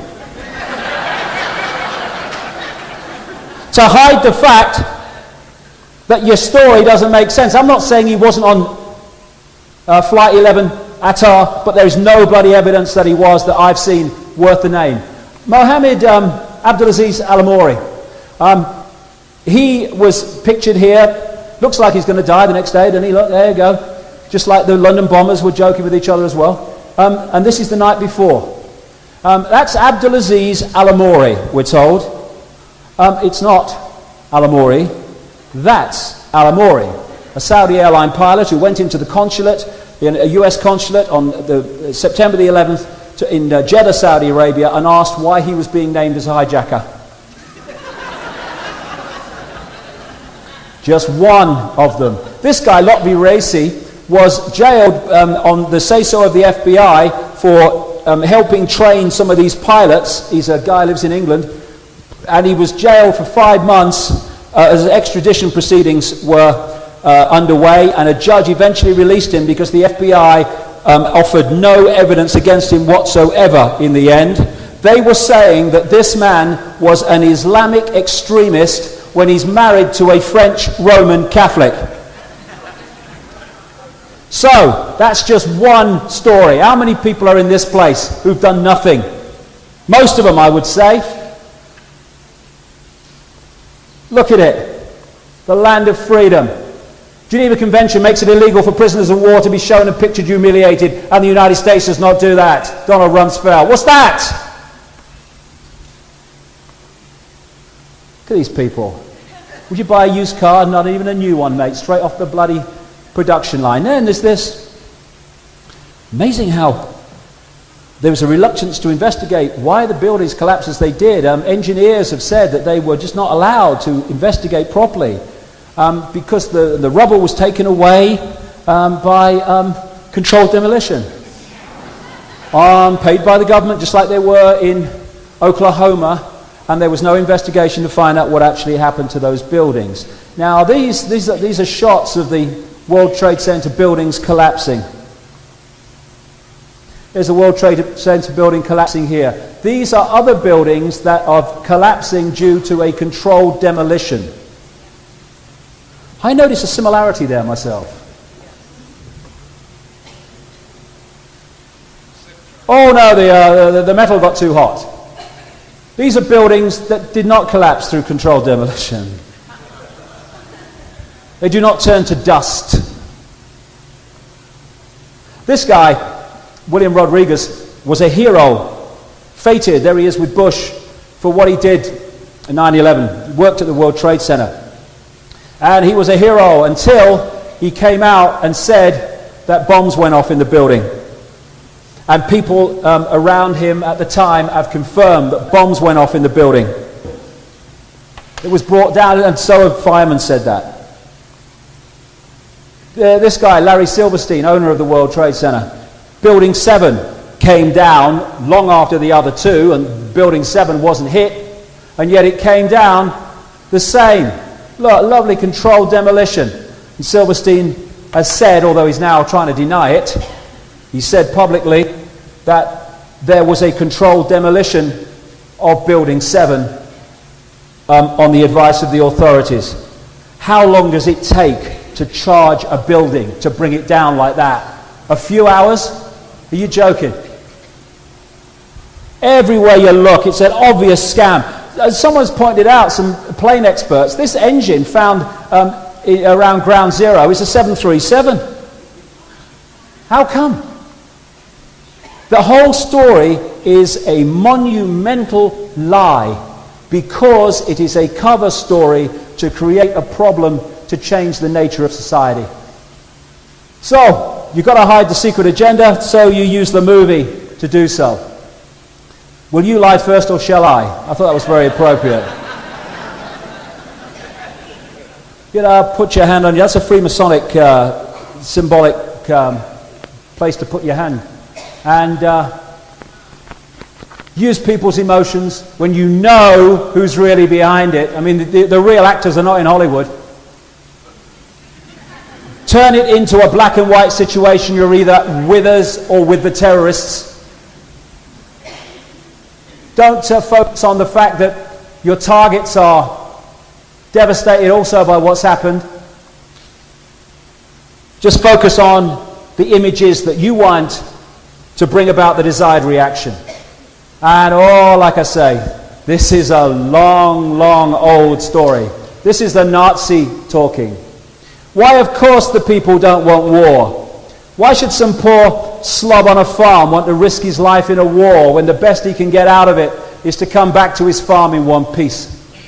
Naturally, the common people don't want war, neither in Russia nor in England, nor for that matter in Germany. That is understood. But after all, it is the leaders of the country who determine the policy. And it is always a simple matter to drag the people along, whether it is a democracy or a fascist dictatorship. Voice or no voice, the people can always be brought to the bidding of their leaders. That is easy. All you have to do is tell them they are being attacked and denounce the peacemakers for their lack of patriotism and exposing the country to danger. It happens, it works the same in every country. Hermann Goering. Exactly. As Abraham Lincoln said, public sentiment is everything. With public sentiment, nothing can fail. Without it, nothing can succeed. He who molds opinion is greater than he who enacts laws. And he might have added, if you can mold opinion, you can enact any law you bloody choose to.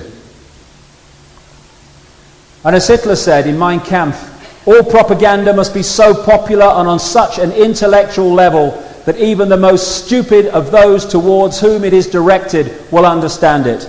People can be made to perceive paradise as hell and the other way round, to consider the most wretched sort of life as paradise. Keep it simple. Al-Qaeda, bad guy. Us, John Wayne, good guy. Keep it simple. And that's why the propaganda is at that simple level, because they don't want any complexity that people might not get it immediately.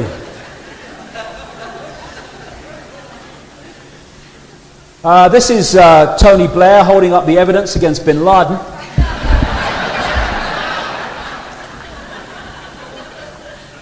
This is Tony Blair holding the file of evidence against bin Laden.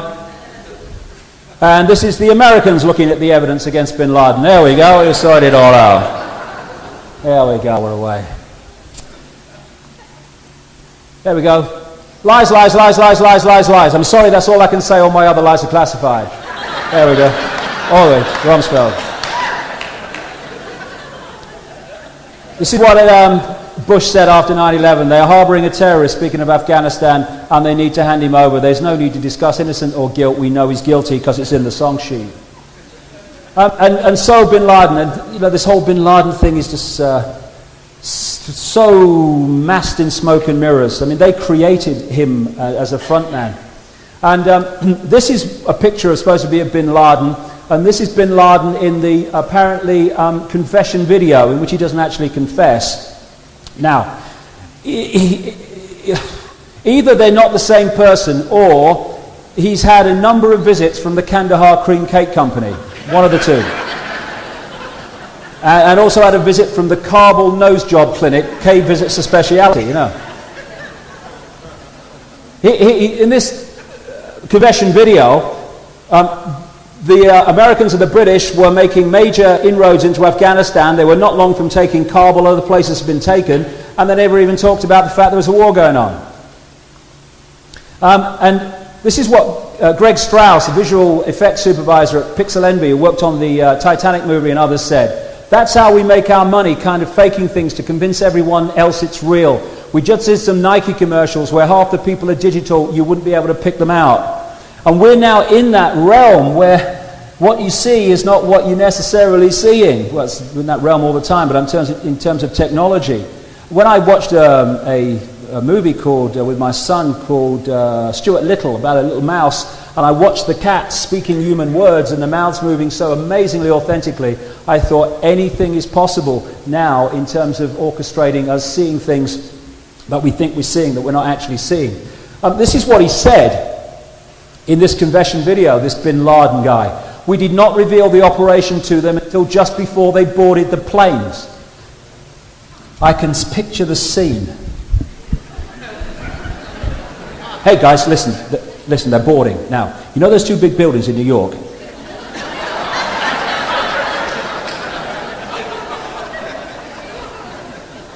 It is insane.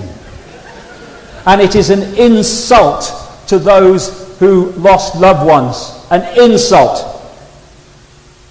This is what 9/11 Commission said. The 9/11 date was selected 3 weeks before the attacks. Oh, please. Only 2 days before the attacks, they still had not agreed what the targets were to hit. Oh, me goodness. You ever see that movie, Wag the Dog? We're living it.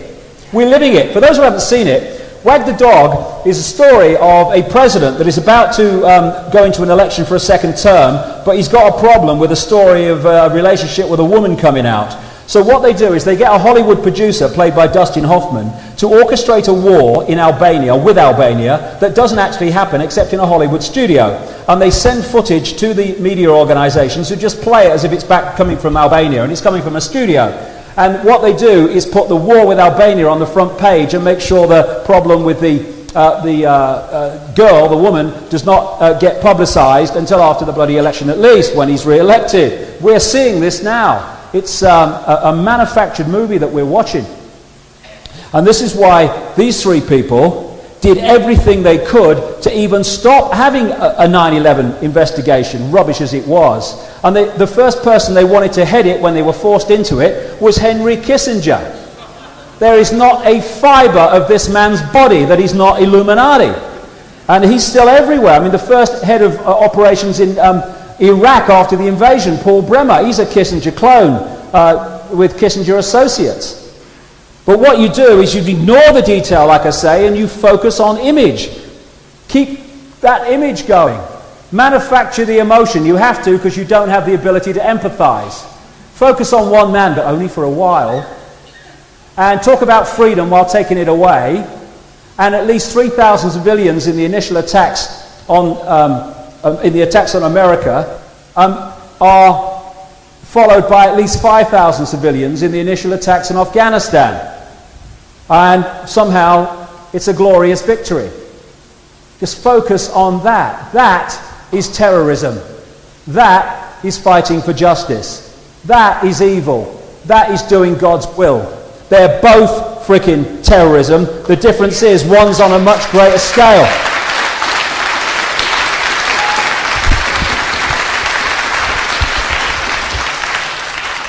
It's funny how these people can so he's a terrorist, he's a terrorist, he's a terrorist, no problem, the media will report that. I was on a live BBC programme, and it was supposed to be an entertainment programme, but fortunately George Michael had just come out with his video lampooning Bush and Blair, and they asked me a question about it, and they said, what do you think about it? I said, the only problem is, I said, he didn't go far enough. What he should have said is Bush and Blair are terrorists, responsible for the deaths of thousands of people. The woman went white. I think her ear was going off, because you cannot say that, even though they can say it of other people and it's reported, no problem. Definition of a terrorist: one who favours or uses terror-inspiring methods of governing or coercing government or community, hence terrorism. Terrorism! I wonder if blowing the leg off a 16-year-old ice cream vendor in Afghanistan might just come under that definition. I think it might. And all this other stuff that's followed in this glorious victory. This is Afghanistan before the bloody bombs started dropping. Stone Age country in the middle of a famine. They were dropping food parcels that looked almost the same as unexploded bomblets, blowing kids to pieces when they thought they were going to get something to eat. They got control of all satellite photographs of Afghanistan while it was going on, so that they could hide what they were doing, targeting civilians. And people said, oh no, we mustn't let Nazi Germany happen again. We have! Osama bin Laden, created by the CIA, wanted by the FBI. Amazing but true. These tunnel complexes of the Al-Qaeda network were actually funded by the CIA through Pakistan intelligence and the Saudi royal family, and they were built by bin Laden construction. Mirror image. Two expressions of the same force. And then there was all that anthrax, do you remember that? Cheney says anthrax packages are very worrying, said this headline. So I wrote underneath, well, stop sending them then, Dick. Have you noticed when they found that it came out that the anthrax was a strain only used by the American military, the anthrax alert scare suddenly disappeared? Oh, very funny. Part of it was about oil, but not all of it. They wanted pipelines and they couldn't build them across Afghanistan while the Taliban was in power, even though they tried desperately to do so, and they feted the Taliban, no problem with terrorism then, and offered them lots of money, but it never came to pass. They removed them. The pipeline was going to be built by Unocal, and it was going to involve access to the Caspian Sea oil and gas fields, which is a feeding frenzy for Halliburton, Dick Cheney, Pennzoil, Bush family, Chevron, Condoleezza Rice, and all the others. Delta and Amir were with the project of the oil pipeline across Afghanistan. Delta and Amir are Bin Mahfouz and Al-Amoudi, the two people who were named by the State Department as funders of Osama bin Laden and terrorism, etc. It's a very small world. Dick Cheney, when he was Defense Secretary during the bombing and what have you, and the Gulf War, destroyed many of the oil installations of Saddam Hussein in Iraq. As Chief Executive Officer of Halliburton, his subsidiary Brown and Root was paid massive sums by Iraq to replace the damaged oil facilities that Cheney's military had damaged. It's good for business. Prior planning, prior knowledge. Whenever you're playing a problem, reaction, solution, this is an advert actually about a year before 9/11. Whenever you're playing problem, reaction, solution, the solution is always in place before the problem is played. And a guy called Nayaz Nayak, who was a former Pakistan foreign minister, he said immediately after 9/11, before the Afghanistan invasion was talked about, he had been told in the summer of 2001 at a meeting in Berlin by American officials that they planned to invade Afghanistan before the snows came in the winter, and they were going to remove the Taliban. Now, there was no way that that was going to be justified to the public without 9/11. With 9/11, it was a piece of cake, but they were planning to do it. There we go.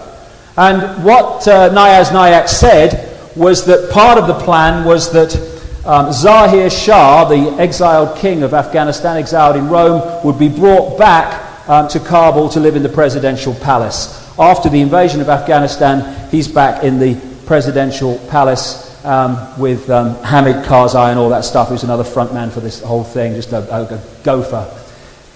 The British, who took part in the invasion of Afghanistan, did not head for Afghanistan after 9/11. The biggest military and naval force to leave Britain since the Falklands War left Portsmouth, England on September the 3rd for an exercise in Oman. And by the time they got there, they were in a position in Oman to join the invasion of Afghanistan, exactly as planned. It's all in the song sheet. And then you have the Karzai and Shah and all that stuff. And these things are able to be orchestrated because of this structure. And a lot of the people on the ground who are part of it don't know who's ultimately pulling the strings. It works like this. It's pyramids within pyramids. So you've got a pyramid that encompasses the United States and British governments, the CIA, FBI, and you've also got pyramids that encompass terrorist groups and stuff, and groups in the Islamic world who are also controlled by the Illuminati. And eventually you've got a pyramid that encompasses them both. And from that level of the pyramid, you can orchestrate making something happen, organizing the patsies if necessary, and also organising the non-reaction to the event and what follows in terms of a solution afterwards. That's how it works. And a lot of these so-called suicide bombers and other people involved in this stuff, they don't know ultimately who's controlling them, who's controlling the whole thing. They only know the next person up, this compartmentalization. And this is how it works.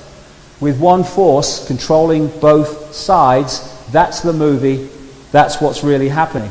The solution, of course, has been more and more controls and taking away of our freedoms, more and more surveillance, getting people to spy on each other and all the rest of it. And I love this. This is an FBI document calling for help from the public, and it talks of one of the things to watch for are defenders of the US Constitution against the federal government.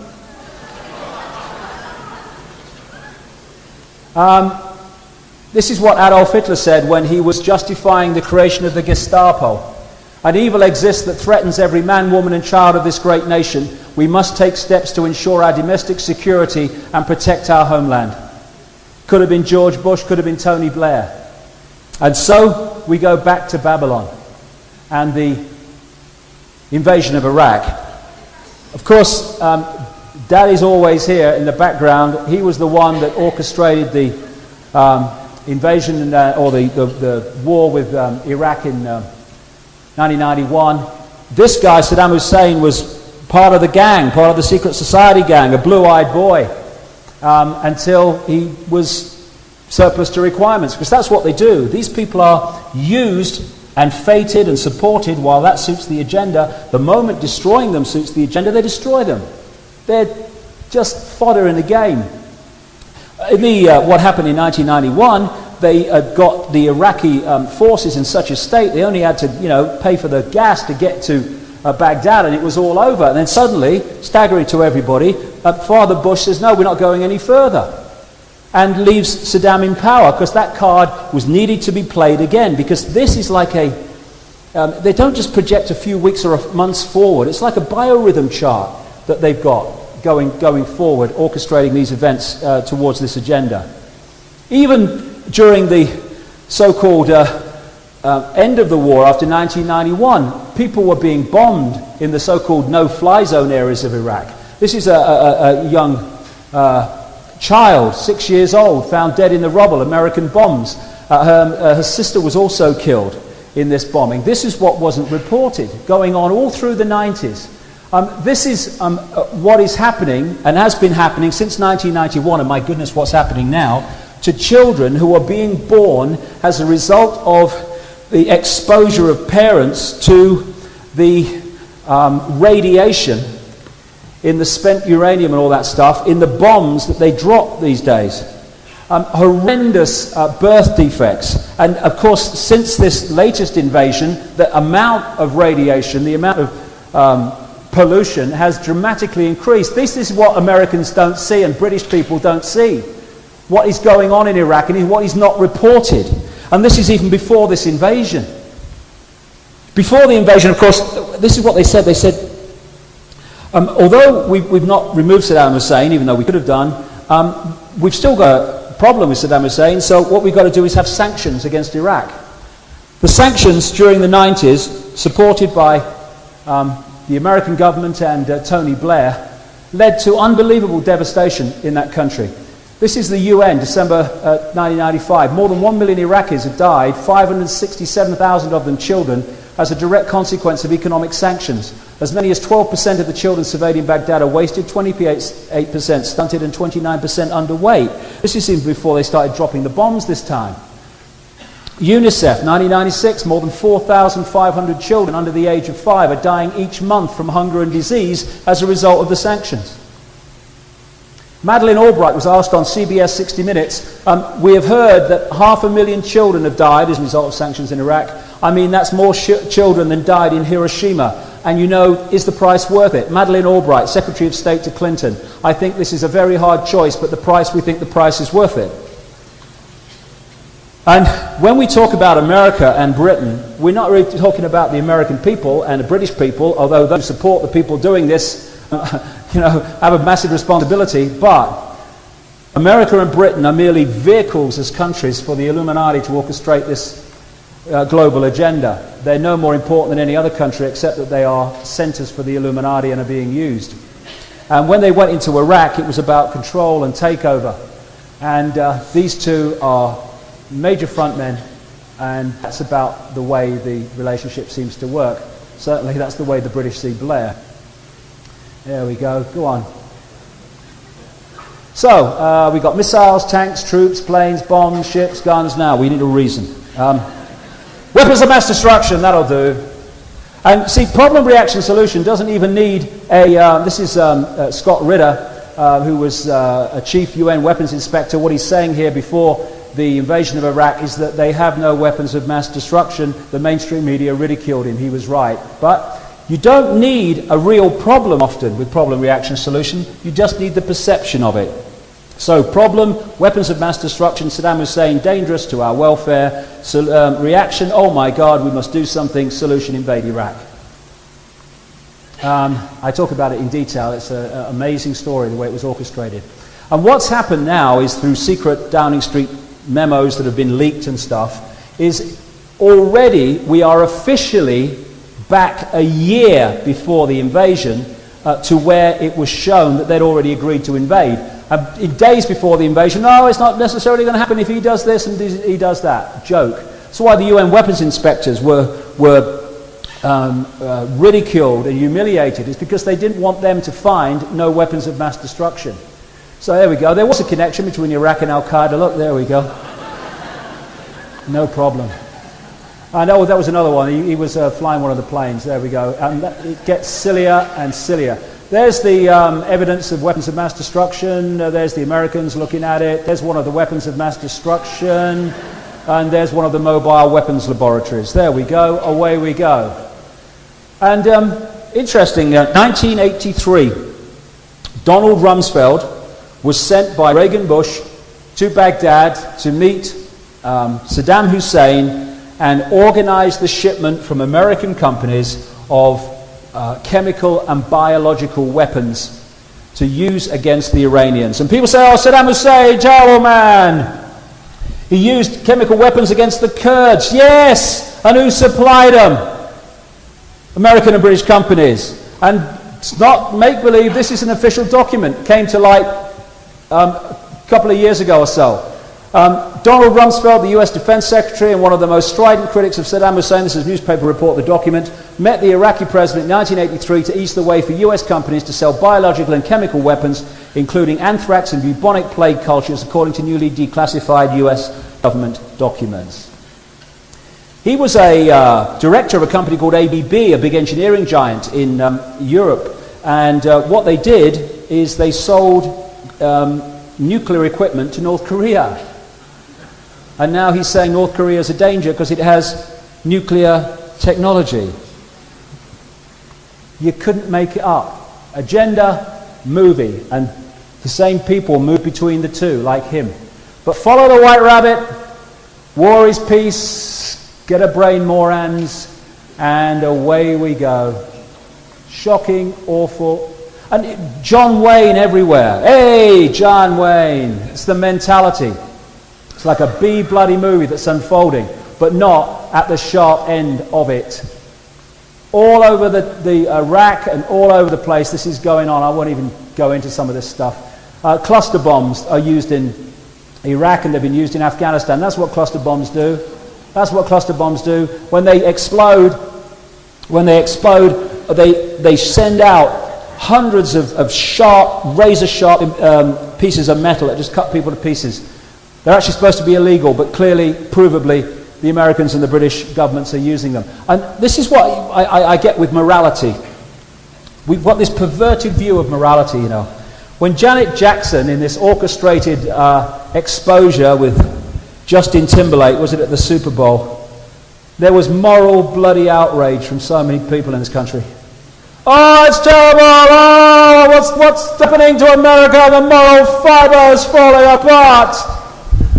Well, I just wonder what people find more offensive. Someone baring their bloody breast in public, or that. If we got more morally outraged by that on a large scale, then maybe it wouldn't happen.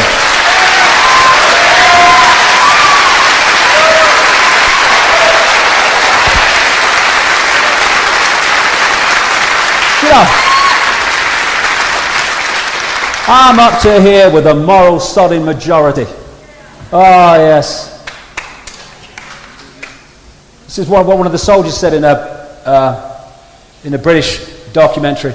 We bomb them, you know, it's cool to me because I like explosions and stuff like that, but I don't get to see the actual explosion, and that's what I want to see. But I guess when we get closer to Baghdad, we'll get to see more of that. It's just a movie, it's a game, it's a virtual reality game. And, oh my God. And this is what, even the troops are fodder. Have you noticed that? You get people like Bush, and these other people, these kind of people that want to go and bomb people, and they say, we must fight terrorism. We must go and stop Saddam Hussein. Well, we are drinking Jack Daniels while watching the White House freaking television. We are working in a bank. We are working in the local store. We ain't fighting in Iraq. We send other poor buggers to do that. And you know, I've got a great way of stopping war. We just have a law that anyone who declares war has to fight on the front line from day one, right? End of war. If Georgie boy had been on the front line in Iraq when the first bullet was fired, he'd have been under a bed in Houston when the second bugger went off. This is what a surgeon in Germany talked about, the horrors of what's happening to troops coming back from Iraq maimed. Don't see that in the mainstream media. They don't want us to see this because they have to sell more and more people the idea of joining the military. Henry Kissinger once famously referred to the military as dumb, stupid animals to be used as pawns for foreign policy. Wag the dog, and the greatest thing we can do is to not join the military. Isn't that a great line in the 60s? What if we had a war and no one turned up? Hey, what a great idea. All this was orchestrated propaganda, and it's kind of funny. This is what the view of that square was when that statue of Saddam Hussein was being pulled down. I was in America at the time.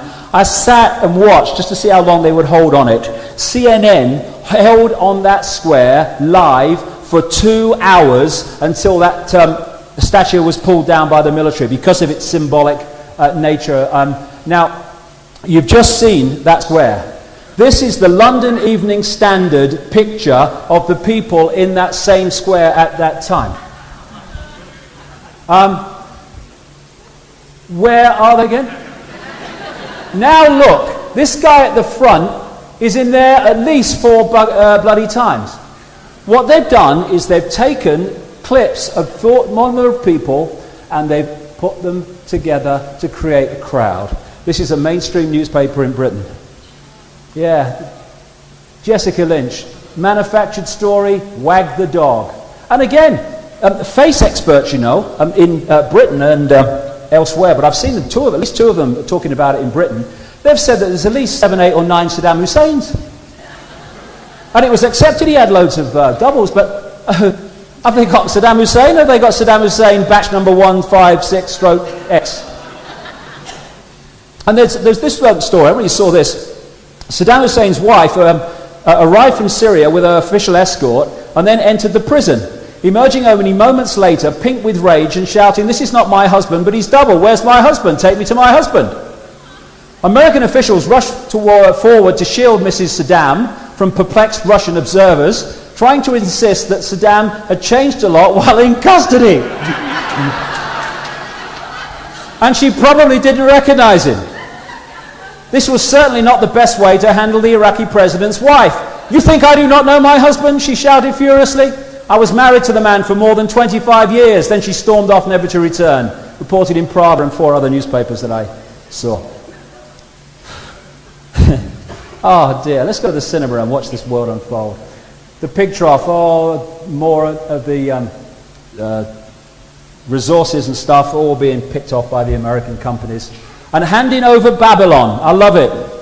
Oh, we're going to hand it over to the Iraqis. This guy, watch your pocket Shalabi, found guilty in Jordan of embezzling multi-millions. He operated an organization called the Iraqi National Congress, funded by the CIA, and they were one of the organizations that said, he's got weapons of mass destruction and we can prove it. He is a front man for the CIA, etc. The first interim Prime Minister, Iyad Alawi, CIA MI6. War is peace, death is freedom, occupation is liberation, we don't want your oil. Hey, we're just working for God. Because I'm Jesus in a suit. Kill them all. Wanted for crimes against humanity. If these guys really were prosecuted for what they've done, then they would have to reincarnate many times to complete the sentence. This is where we're leading. And you know, when I and others talk about fascism and Nazi Germany, but it's not some extreme fantasy. It is what is happening. In London this week, they shot a guy 5 times from close range. And the media just say, oh, well, you know, it must have been necessary. It must have been a danger to the public. Well, they don't know that. Investigate. But you reach the point of fear where the public accept, yes, well, you just got to shoot on sight. You never know, he might have a bomb. That's love. I love that one. I love that one. That's perfect. That is sum it up.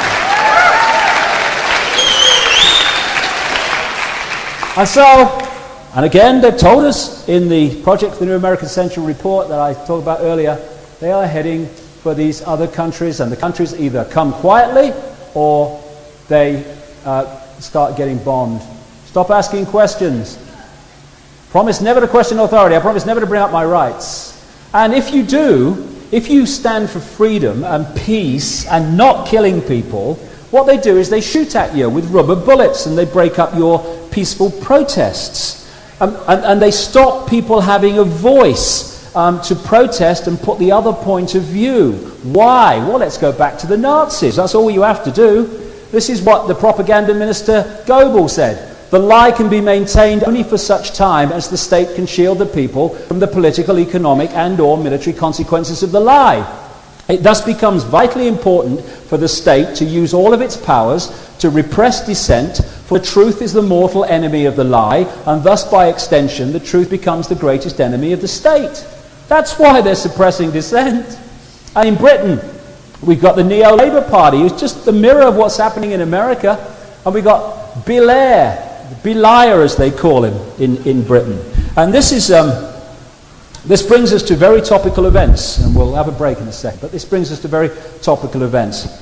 As a result of the information that's come out about the invasion of Iraq and the lack of weapons of mass destruction, and the staggering scale of lies that Blair has told and Bush has told, I'm not kidding, in Britain, the word Blair and liar are interchangeable in the public mind. This man won another election, but with 36% or something like that of the vote. 64% voted against him. Because of the ludicrous system in Britain, he got in. Now, we were in a situation where you had 2 frontmen that were supposed to push forward this agenda. In Britain, he had no credibility whatsoever. And in America, Bush's support and ratings were plummeting, as was the support for Iraq. And so something had to happen, and it was the London bombings.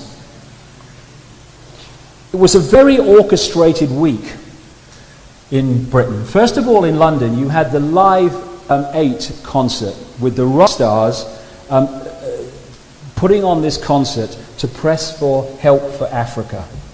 They weren't, I won't say they were played like a violin. More appropriately, they were played like electric guitars. Because they were used to give, the impression that something was going to be done about Africa when it was all a sleight of hand. And secondly, it was part of a sequence of events through that week that led to these bombings, all orchestrated to manipulate the public mind. Bob Geldof, I'm not saying he's not genuine, but this man really has got to get streetwise. The idea that these guys want to do something about Africa, as I've been saying for years, the agenda is to destroy Africa. There's a genocidal agenda of which AIDS, what we call AIDS, is a massive part to destroy and kill what we call the African culture, the African people. And this Live Aid concert was giving the impression that these people were going to do something about it when they were actually doing the opposite. It was hiding the genocide in so many ways. I mean, they're reducing debt. Well, there is no sodding debt for a start. It's just credit. And what is the debt? The debt is money that is not passed on. Credit is passed on. And it's often wasted because of frontmen in African countries that are placed there by Illuminati to do that. And what is debt? It's control. And aid. Bloody aid. For every dollar that goes into Africa in aid, $3 comes out to the aid donating countries in exploitation of Africa. Not only that, one of the great ways that they use to pass money directly from government to transnational corporations, from taxpayer to corporations, is via aid. Because this is the way it works. They say, if they said, right, what we're going to do, we're going to write out a check to Halliburton, or we're going to write out a check to this company or that company, here's some taxpayers' money. People say, what's going on? What's going on? So what they do is they say, hey, over here, we're now giving aid to this country. Hey, because we're good. Well, we're British, we're American, and we care. So here's some aid. Hey, get the photo. There you go. Hey. And then what happens is you go, oh, by the way, I'll be with you in a minute. Go and have a drink, okay? Great. By the way, that money, it has to be spent with this company on that project, okay? Thanks very much. Okay. And now, I'm with you again. And so what a large amount of aid is passing money from governments through the receiving country back to the transnational corporations in the donating countries. That's how they do it. And another thing that happened was so symbolic of the patronizing of Africa, is that you had the white rock stars here on the major stage in London in Hyde Park, and only after complaints from people saying what's going on were some African bands put on miles away down in Cornwall in England, watched by a few thousand people with next to no publicity. So, and the white rock stars were singing on the stage, and if any Africans were there, they were in the background in the chorus. How symbolic is that? Patronizing.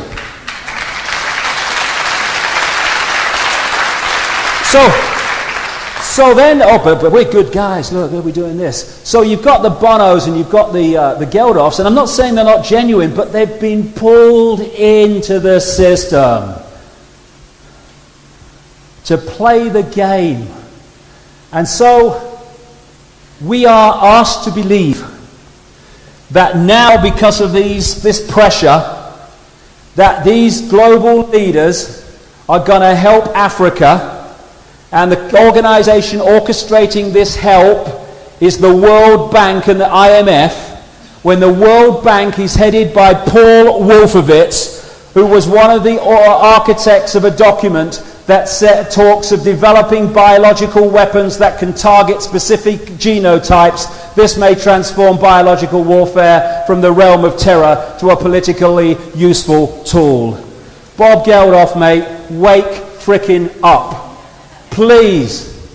And then the next stage of this was the G8. Now what this did, it was in Scotland, it got these world leaders together in England in that week at the right time to react to the terrorism. The next thing that happened was that London was given the Olympic Games for 2012, a key year in the Illuminati agenda, not least because it's terrified what's going to happen after it in terms of the wake-up.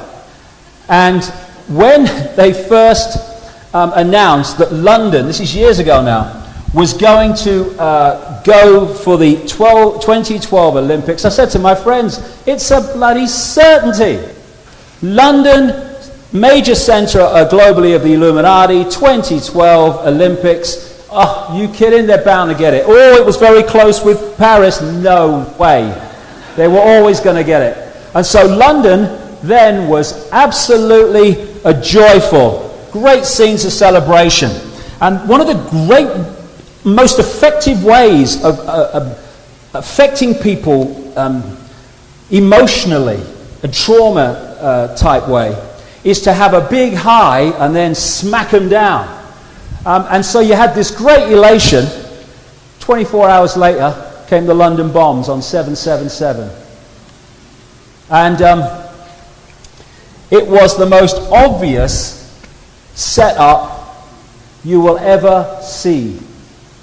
Someone sent this to my website. It's interesting how the bombs kind of went off in a pyramid. I mean, these, it would sound fantastic, really, but these guys really do go for this sort of stuff. And interestingly, again, the symbolism, the bus, the number 30, which was diverted from its route as a result of the underground bombs, and it went off route.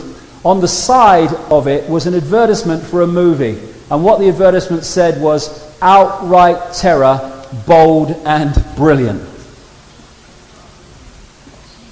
And some people have contacted me who work for London Transport, and they are desperately sceptical about the official story. But because of the way the week was orchestrated, there were the world leaders and Blair and Bush all ready to react in the desired fashion to bring about the solution to the problem. My goodness. And then we had the same scenes. We had scenes of people trying to find missing people, just like after 9/11. And then we had the celebration, the end of the week, or the commemoration of the Second World War, in which the whole London bombings thing was brought in, true Brit. It's like the Blitz spirit. In other words, when we are under threat, get behind the authorities. The authorities protect us. We must come together. Don't let's call Blair the bloody liar he is, and we knew he was before. Now let's rule. And this is the BBC security correspondent who actually said something very true. What they did, talking of hijackers' passports, these four bombers, who apparently were the suicide bombers or people involved with the bombs, their documents were all on them so the police could find out who they were in absolutely no time. And as this BBC security correspondent said, I do think it very strange that they were able to find these documents belonging to these bombers. Maybe they thought they were going to paradise, so it didn't really matter, but it allowed the police to trace where they came from very quickly. It's a strange thing to do. Well, not if you didn't know you were going to do it. Not if you were part of an exercise, maybe, and you thought you were part of an exercise, and then before it was too late, you realised what it was really part of. Bang! This is from an Australian newspaper. I love it. And make sure you've got your identity cards to be found after the bombs go off.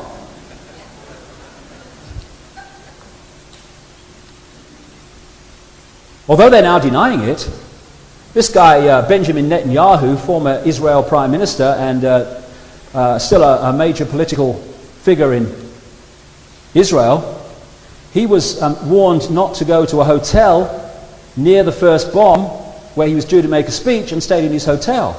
How did they know that? And then, on the day of the bombings, the Jerusalem Post published an article by this guy, Ephraim Halevi, former head of Mossad. This is what he wrote in his article. This is on the day the bombs went off. The multiple simultaneous explosions that took place today on the London transportation system were the work of perpetrators who had an operational capacity of considerable scope. They have come a long way since the two attacks of the year 1988 against the American embassies in Nairobi and Dar es Salaam, and the aircraft actions September the 11th, 2001. There was careful planning, intelligence gathering, and a sophisticated choice of timing, as well as near-perfect execution. We are faced with a deadly and determined adversary who will stop at nothing and will persevere as long as he exists as a fighting terrorist force. Simultaneous bombs. The London police announced on the day of the bombings that the bombs went off over a period of 51 minutes. It was 2 days later before they called a news conference and said, we've now established the bombs were simultaneous. How does this bugger know, former head of Mossad, they were simultaneous on the day of the bombing?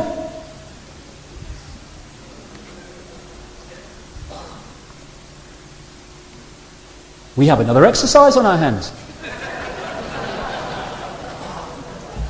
BBC interviewed, on the day of the bombings, a guy who runs a consultancy company, a guy called Peter Power, and he said that he was staggered because he ran this crisis management company that was doing an exercise that morning to do an exercise on a terrorist event, a fake mock-up, at exactly the same places that the bombs went off in reality that day.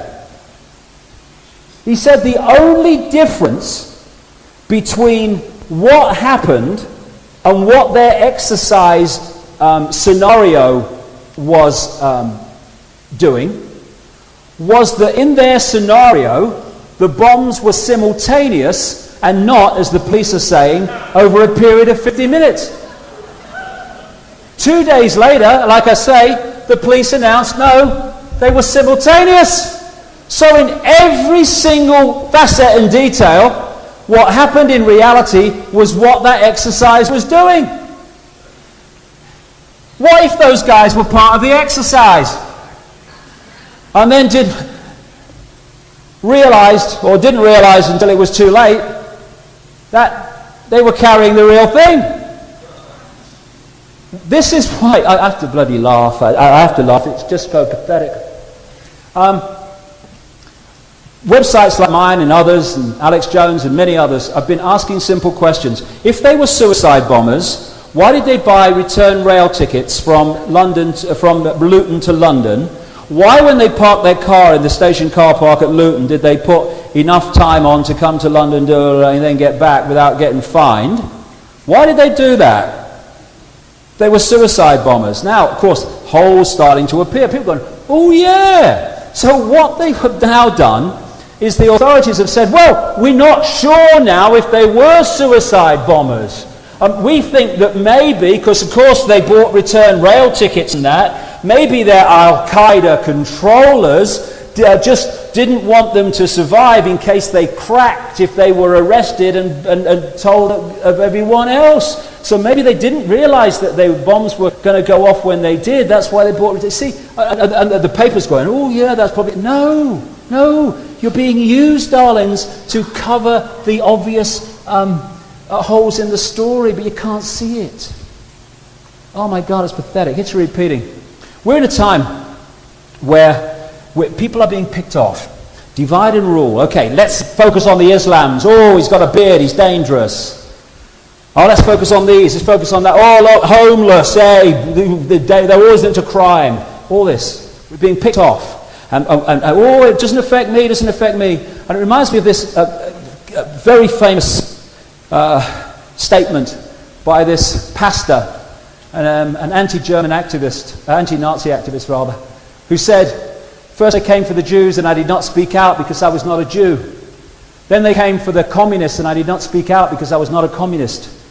Then they came for the trade unionists and I did not speak out because I was not a trade unionist. Then they came for me and by then there was no one left to speak out for me. That is what they are seeking to do to us. And what we surely need to do is unite on what affects us all instead of being disunited on what we agree on. We are not going to be under an Orwellian state because we are Jewish, or an Orwellian state because we are American or we're South African. We are going to be in an Orwellian state because all of us will be in that position if we are divided and ruled for long enough to allow it to happen. And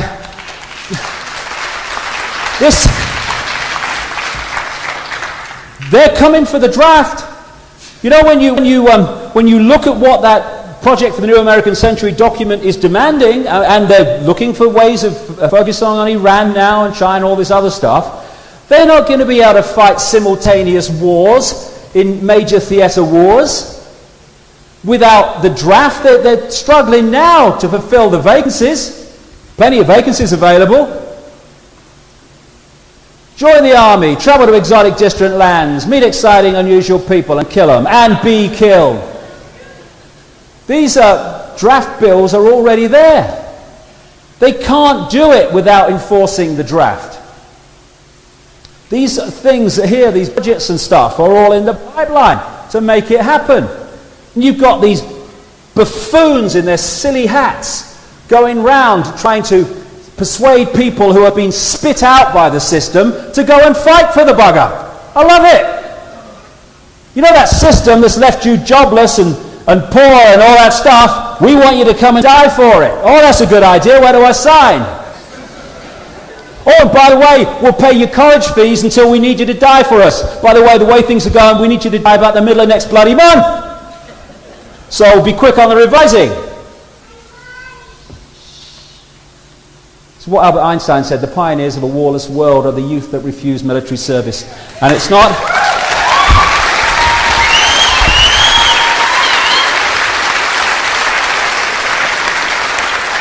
It's not just the youth to refuse military service, it's for those not affected to support them in refusing military service.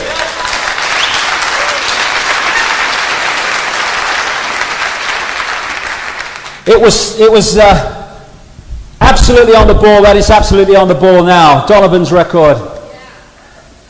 He's 5'2" and he's 6'4". He fights with missiles and with spears. He's all of 31 and he's only 17. He's been a soldier for 1,000 years. He's a Catholic, a Hindu, an atheist, a Jain, a Buddhist and a Baptist and a Jew. And he knows he shouldn't kill and he knows he always will. Killing for you, my friend, and me for you. And he's fighting for Canada, he's fighting for France, he's fighting for the USA, and he's fighting for the Russians, and he's fighting for Japan, and he thinks we'll put an end to war this way. But without him, how could Hitler have condemned him at Laval? Without him, Caesar would have stood alone. He's the one who gives his body as a weapon of the war, and without him, all this killing can't go on. He's the universal soldier, and he really is to blame. Or wherever he goes from there, I can't remember.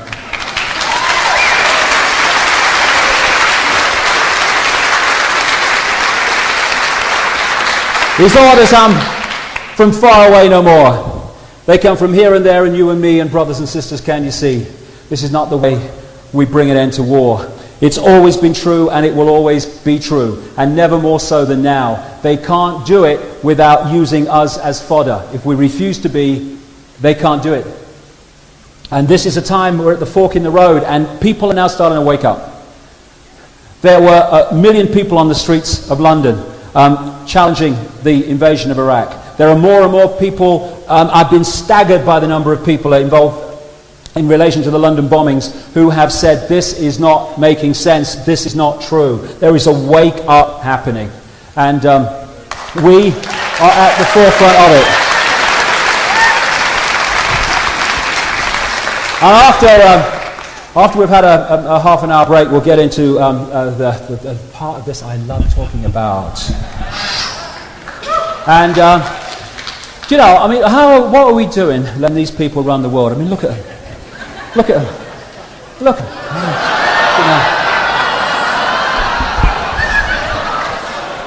You know. What are we doing? There we go, I don't know where to do it. You can tell they're royalty. They do it with their gloves on, you see. They got class. So, we'll have a half an hour break. It's 20 past 4. Say 4 o'clock, and we'll come back and wrap this up with a bit of more of that. Thank you very much.